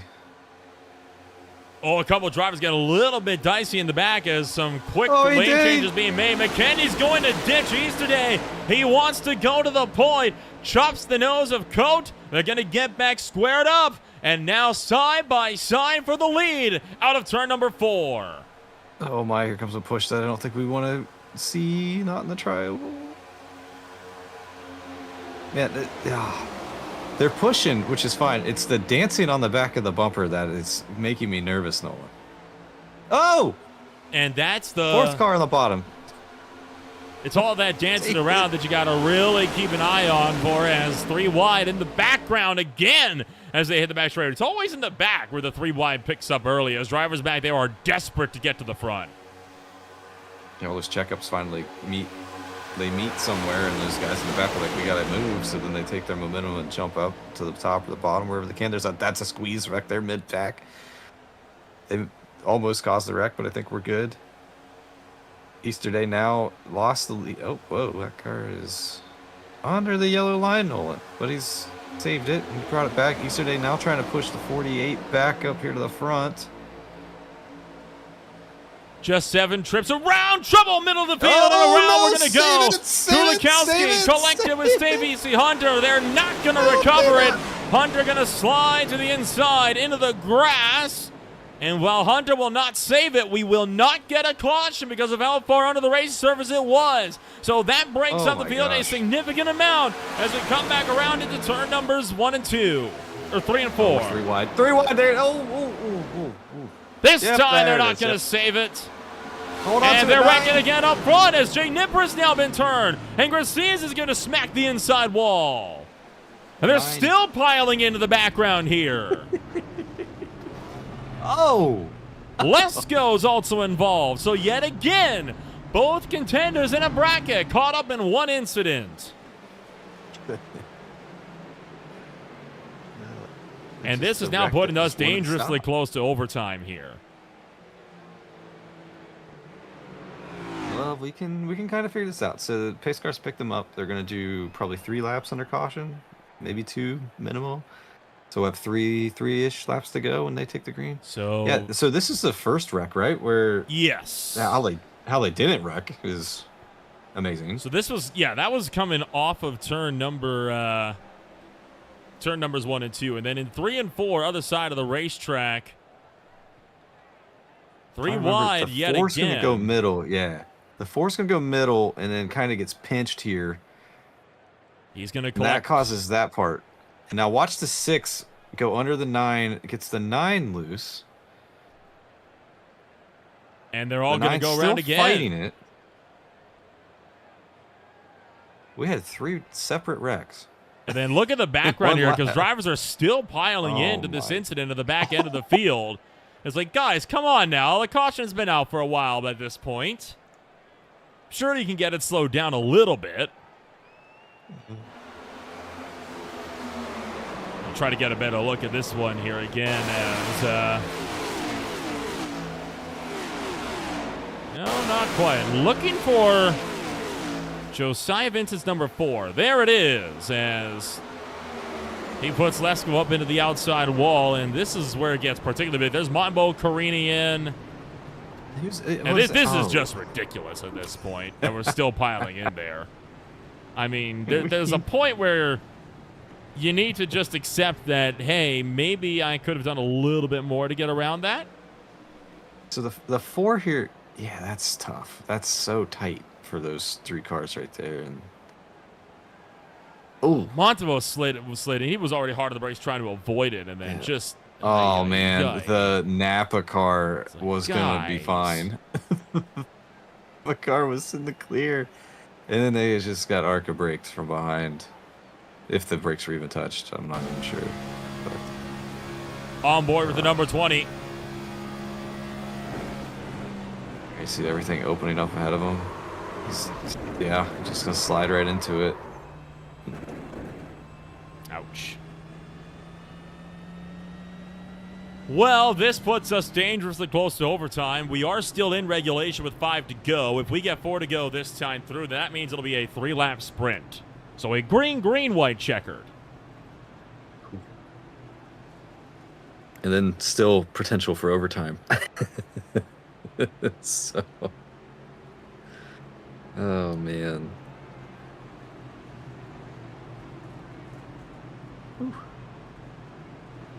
I don't have a favorite, Nolan.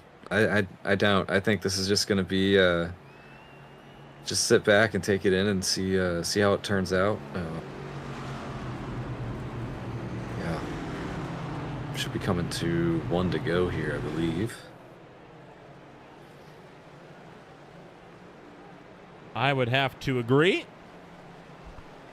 As Dalton McKinney will jump to the outside. Coat second on the inside. And we are indeed 1 to go. Hedgecock, Easter Day, Boislard, Bowling, Vincent, Gracias, Hausman. Well, it keeps changing, but and Cox are in your top 10.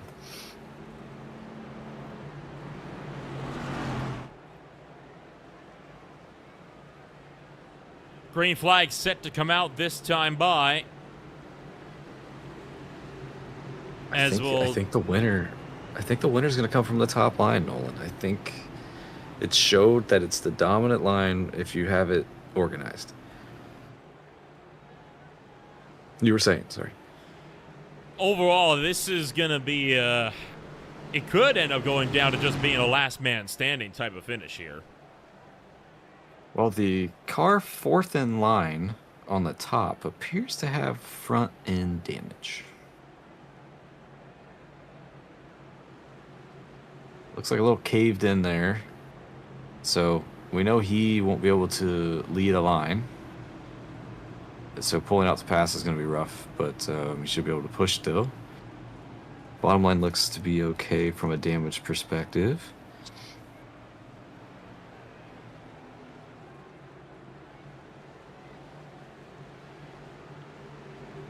Still in control is McKinney and Coate.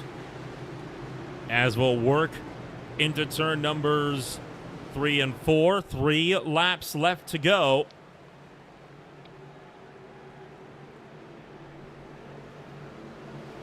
And it will be the number 45 on the outside as the 46 on the outside as the control car who will lead this field back to green.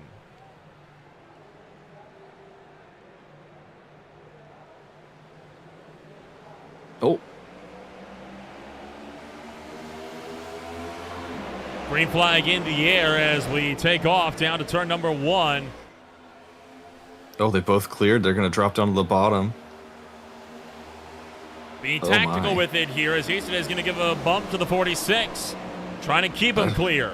Oh, but you saw Easton look high. And McKinney trying to cover. No. And now Coates got the inside. And just like that, nowhere for them to go. McKinney's got to pick a lane. And he picks too late. And he's going to force the 40 on the apron. McKinney can't do that. And just like that, 3 wide, and McKinney has lost the lead as quickly as he took it. Blocking up to the top. They were 4. Oh, my gosh. There's no way. No way. No, yep, there we go. Could see that coming a mile off. Hard into the wall. No Tyler Bowling going around. Oh, he's going bowling and strike. No brakes at all, showing that he is just done carrying tonight as he goes into the inside wall. And just like that, we're into overtime. First attempt of 2. So to just kind of walk us back through how that happened, the top 2 jumped out to a little bit of a gap, and then Easter Day was not, I wouldn't say he was aligned perfectly, but he was giving him a push. And as they were coming off of 2, he kind of pushed the leader up the track, which then kind of screwed them because the cars behind them were then able to go under them, and then it kind of made everybody have to go everywhere they could. And then you had 3 wide where you didn't want to have 3 wide, and yeah.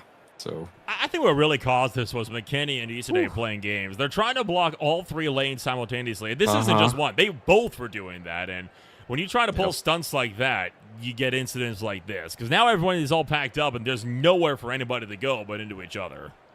Oh man, that's just Harsh hit into the outside wall. Newman got kicked up into the air. And then Tyler Bowling, he's pretty much done tonight, and I don't blame him with how his night's gone, as he's just going to go and back it hard into the inside wall. Yeah. He was having a good run, too. At one point, he was leading. He was jostling back for the position, and yeah. This late in the race, Nolan, they're just going to keep pushing. They're not going to lift. And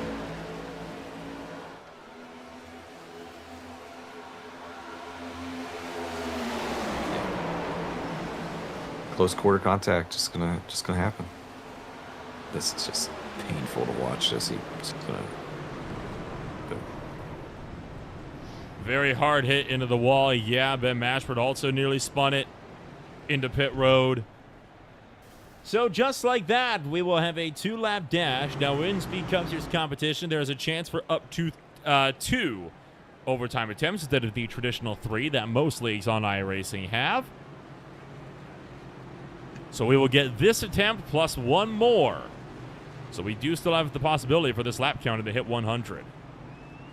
So if we think about the the in-season challenge, Gracias and Lasco, that's going to go to Jason, I think. He's the only one running out of those 2, right? I'd have to double check you on that one. I know that Nick Kaufman has beaten Cosman Inoshu pretty easily.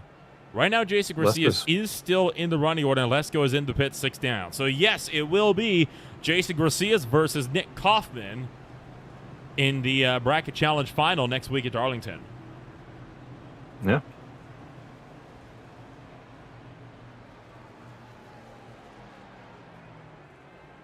We have 19 cars running. Yeah. 20.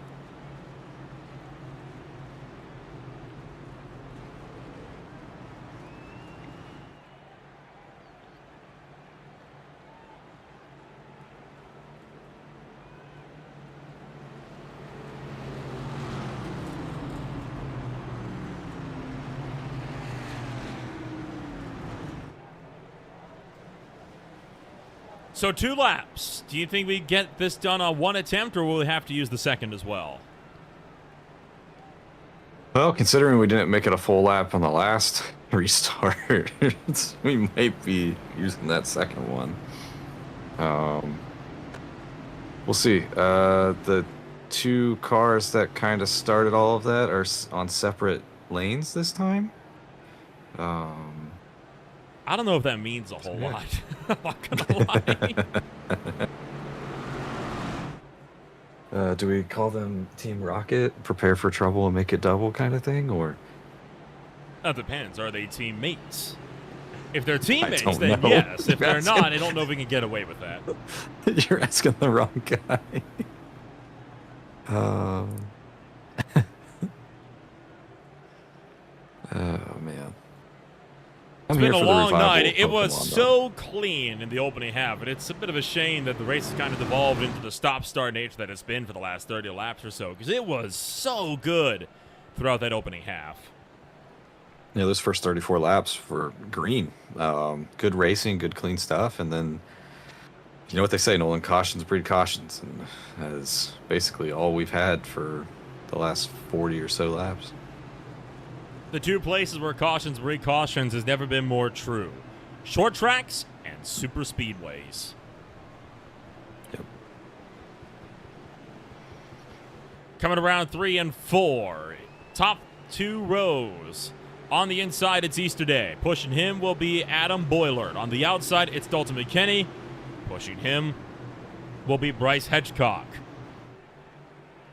So we'll come out of turn numbers 3 and 4 and have just 2 laps to go.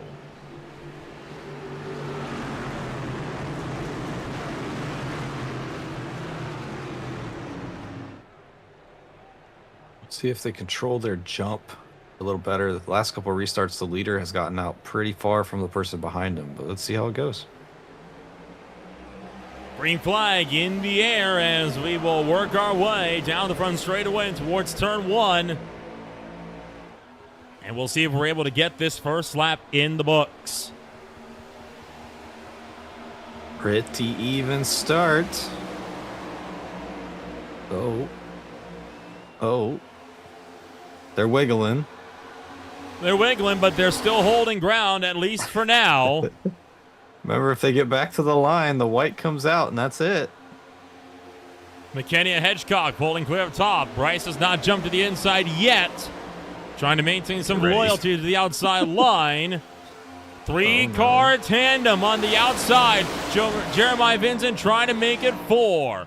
Will come out of turn numbers 3 and 4 this time by, and it is 1 lap to go. It's the Gold Octopus final lap from Daytona. Oh. Trouble behind. Car starting to pile him up in the infield. Around going to go Corey Hutchinson. Around going to go Ben Mashburn. And the rest of the field breaking away up at the head of this one. It is still McKenny up on the high side. Still Bryce Hedgecock running 2. Big punch on the bottom. Jeremiah, they're turning. Jeremiah Vincent trying to make it 3 down on the inside. They're still piling it up deeper in the field.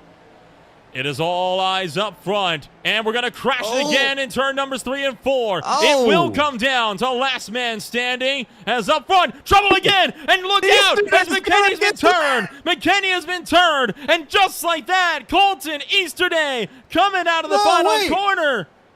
Looking like Colton Easterday might have this one in the final corner. Dalton McKenny showing that he may have scored the win. And there's a lot of confusion because there have been a lot of black flags handed down right at the last second for incident limit. We're going to have to wait because about half of the field still running have black flags. So it's showing McKenny with the win, but he had a connection failure, so I'm not sure if that's going to stand. Don't either. He disappeared. We thought it was Easter Day, and then I looked up and he reappeared half a second in front of him. Oh my goodness gracious. A pretty disastrous ending to this race, all things considered, unfortunately. For now, it is Dalton McKenny who will look to take over the number 1 spot and be your race winner here at the end of the night.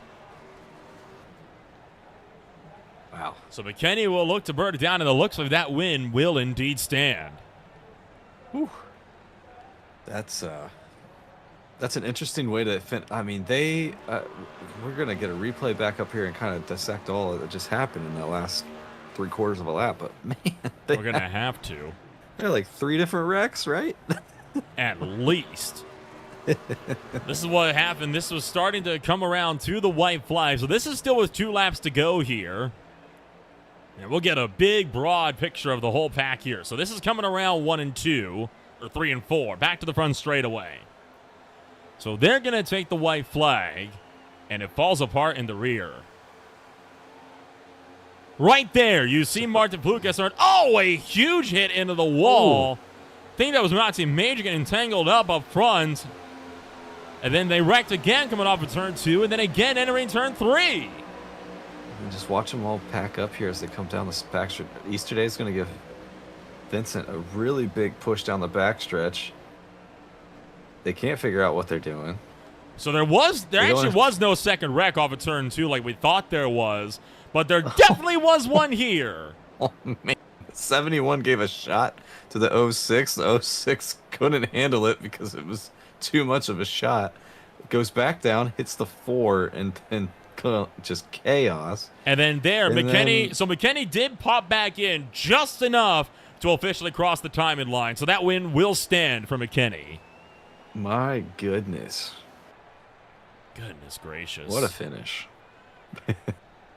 Not the way this field was wanting to have this race draw to a close. Still a long way to go, though, before this bracket challenge draws to the close. Taking a rundown of your official post-race results. McKenny number 1, Easterday number 2, Shu in 3rd, Plute in 4th, and Nipperus back in 5th. Jeremiah Hobson 6th, Jeremiah Vincent 7th, Hedgecock, McFadden, and Hutchinson down in 8th through 10th.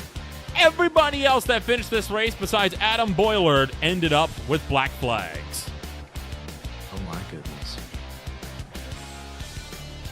Last car on the lead lap. Josiah Vincent 17th. Tyler Catt 16th. Joey Barrett 15th. Adam Boislard 14th, Sean Cox 13th, Jeremy Canute 12th, and Adam Kulikowski in 11th. And down then into the back half of the field, Stacey Hunter 1 lap down to 21st, Mashburn 22nd. Then it's Quentin Sylvia, Matt Montebo, Tyler Bowling, Ryan Newman, Christopher Darling, Stan Halves, Garrett Austin, Manazzi Major for the top 30. 31st, Lesko, Branson, Finley. I need your help with this one, Nolan. Me being new, I don't want to butcher Bob's That'd be last name Bob there. Giaquinto, and then it's going to be Kaufman, Inoshu, Marzulio, Goodwin, Amberg, and Scott rounding down the field. You got caught with a doozy of a final page on our results sheet, but a bloodbath to end this race here at the tail end. We'll try to get the chance to get a rundown of how this race will shake on up. And we'll start this one off first and foremost with Dalton McKinney coming home number 1 here at the end of the day. And McKinney, a bit of a wild way to take a first win. And boy, not the way we were expecting this one to pan out. And I thought for a moment you had lost it from a connection problem, but you get it sorted right at the last second. Yeah, I was just talking to Colton about it. I was just leading, and nothing really. I saw him wrecking behind me, and then I just, I didn't see anyone else till I got back to the finish line, and I didn't realize I was having connection issues. I don't think I've ever had connection issues before, and I hate that. I hope it didn't mess the broadcast up or anything. I hate that kind of was a problem. Was I blinking out during the race or was I blinking at all during the race prior to that? Mostly on the final lap, just from what I saw, but probably from the sheer amount of black flags coming down for the rest of the field.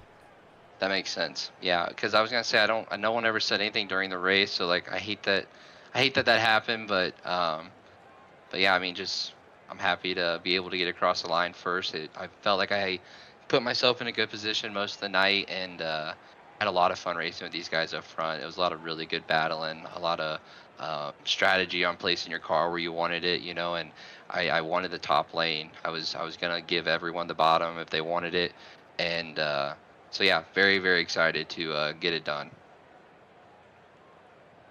Overall, a intense ride here today. Do you reckon the intensity is going to die down any for Darlington, or is it going to be just as wild there? Oh, I mean, Darlington, you kind of got to pace yourself. It's a tough track. It's going to have its chaos, but you have to you race that track more than you race the cars, where here, it's so much helping each other, pushing each other, trying to get into position. Where there, I don't worry about the other guys on the track. I'm just racing the track, trying to get the best lap times I can each and every lap, but it's going to have its unique challenges, that's for sure. Well, wish you the best of luck. We go racing next week in South Carolina. Congratulations on coming home number 1, and we'll see you next time out. Thank you, fellas. I would like to thank Johnny Williams real quick for the team and anyone that was watching, and you guys for putting this broadcast on, and all the guys that put this league on. I am new to this league, but it's very, very well run. A lot of really good drivers. I'm having a blast so far, and really appreciate everyone that's involved with this. Dalton McKinney coming home number 1 on the afternoon for the first time of his Speed Cup Series career. And we'll move on down to Colton East today. Ted, you're standing by with our surprise runner-up. Hi, Colton. It's been a long time, man. Been a couple seasons since I've last raced against you, but hey, good finish in this one. And at one point, I looked at Nolan and I said, "Where did he come from?" Because you suddenly appeared in first. Yeah. Yeah, went through the field with my teammates. We were all kind of up front there, and then they ended up getting a raw deal. I was able to keep in the front on the pit cycle, and then that last green-white checkered was definitely an emotional roller coaster. Do you think is there anything you could have done, just think about that last lap, the positions that you were in, anything you could have done differently that could have maybe put you in first there at the end of the day? Well, I thought I had a couple pushes that didn't end up coming, which, I mean, that's just how it goes sometimes. Maybe taking the high line. The high line had some speed there at the end, so I think maybe if I would have chose a different line, we might have been able to pull it off. Okay. Trying to think throughout the race, was there anything that stood out that that you kind of didn't expect would happen tonight, that just kind of maybe it reared its head and you're like, wow, that's interesting? No, I mean, there's a lot of checking up, obviously, which it's Daytona, but the top line had some speed after a while. We didn't really expect that in the beginning, but as the race went on, the guys up there got connected pretty good, so the top line came in a little better than I thought it would. Cool. Any next week? I believe you're going to Darlington. What are you looking forward there? If is there? I've never raced this car around that track, so I don't know what to expect. Honestly, for me, Darlington is more of a try to finish the race kind of track. Last couple of times there, it didn't go well for me, but no, I mean Darlington's a lot of shifting in this car, so I'm gonna have to work on that. It's a lot of 4th to 5th kind of thing, and definitely tire wear for sure. Of course, yeah. Darlington's known for absolutely destroying tires. So before we let you go, anybody you want to give a shout out to? Yeah, I want to thank my guys at T-GOM, Gold Octopus Motorsports. Couldn't do it without those guys. Thank you to Ryan Newman and Associates, Game Glass. Thank you guys for putting on this broadcast, and thank you to Highline Diecast as well. Thank you for having a good time and coming up here and having a chat with us and having a good finish tonight. And yeah, good luck next week. Yep, thank you. Have a good one. And we'll move on down to our third place finisher here of the afternoon. Jason Shu will be bringing it home number 3 from third place. Jason, correct me if I'm wrong, I believe one of your first podiums of your Speed Cup Series career, no? I think so. Well, congratulations. Welcome to the top 3. Been a hot minute since we've been able to talk to you up here. A wild finish, to put it mildly. You managed to survive the chaos and finish 2 seconds behind the others back in third. How are you feeling? That was an interesting last lap, and it all just kept racketing, and I just kept trying to we went dodge in and out, try to get back to the line, and that was crazy. It was a wild race all throughout. It was so clean to start, and, well, towards the end it kind of fell apart a little bit. But do you reckon some of the tempers people have from tonight will carry over next week to Darlington, or are we looking like we might be having a bit of a cleaner run? I'd say you have a cleaner run next week. I mean, you'll have a few, I'm sure. Overall, your aspirations, it's a huge boost in the points for you this season. Where are you thinking of finishing? As long as I can finish in the top 15 points would be nice. Well, wish you the best of luck then in that endeavor. Congratulations on coming home number 3 here this afternoon. We'll see you next time out at the Lady in Black. All right, sounds good. Jason Shu brings the Menards number 3 home to third place here this afternoon. And that'll wrap up our Bow Ties post-race show here today. Want to need to wear a bow tie? No tie, no strap, and just tie it over the top button of your shirt and go. They're great for all ages. Get yours today at www.bowties.org. Ted, so brings the semifinal round to a close. Next week, it'll be Jason Gracias versus Nick Kaufman for the final race of the Bracket Challenge. Gonna be a wild ride when we get right back to it at the Darlington Raceway. Hopefully not as wild as tonight's race was, because those last 30 laps were a little challenging. Darlington's a tough place to get to do some passing, so wish these guys the best of luck. I appreciate you letting me tag along here for tonight's race. Had a lot of fun. Had some good times, definitely some questionable moments at that, but yeah, McKinney getting the win tonight and Easter Day coming home P2. Not 2 names we were saying at the beginning of the race, but they found their way up there at the front there at the end. Plenty of action still left to be had on Green Flag TV. If you want to find out more about who we are, what we can offer you, check us out today at www.greenflag.tv. My name is Manola Ramble alongside Ted Lowen today. Thank you all so much for joining us. And we'll see you all next week when we go racing for the final round of the Bracket Challenge at Darlington.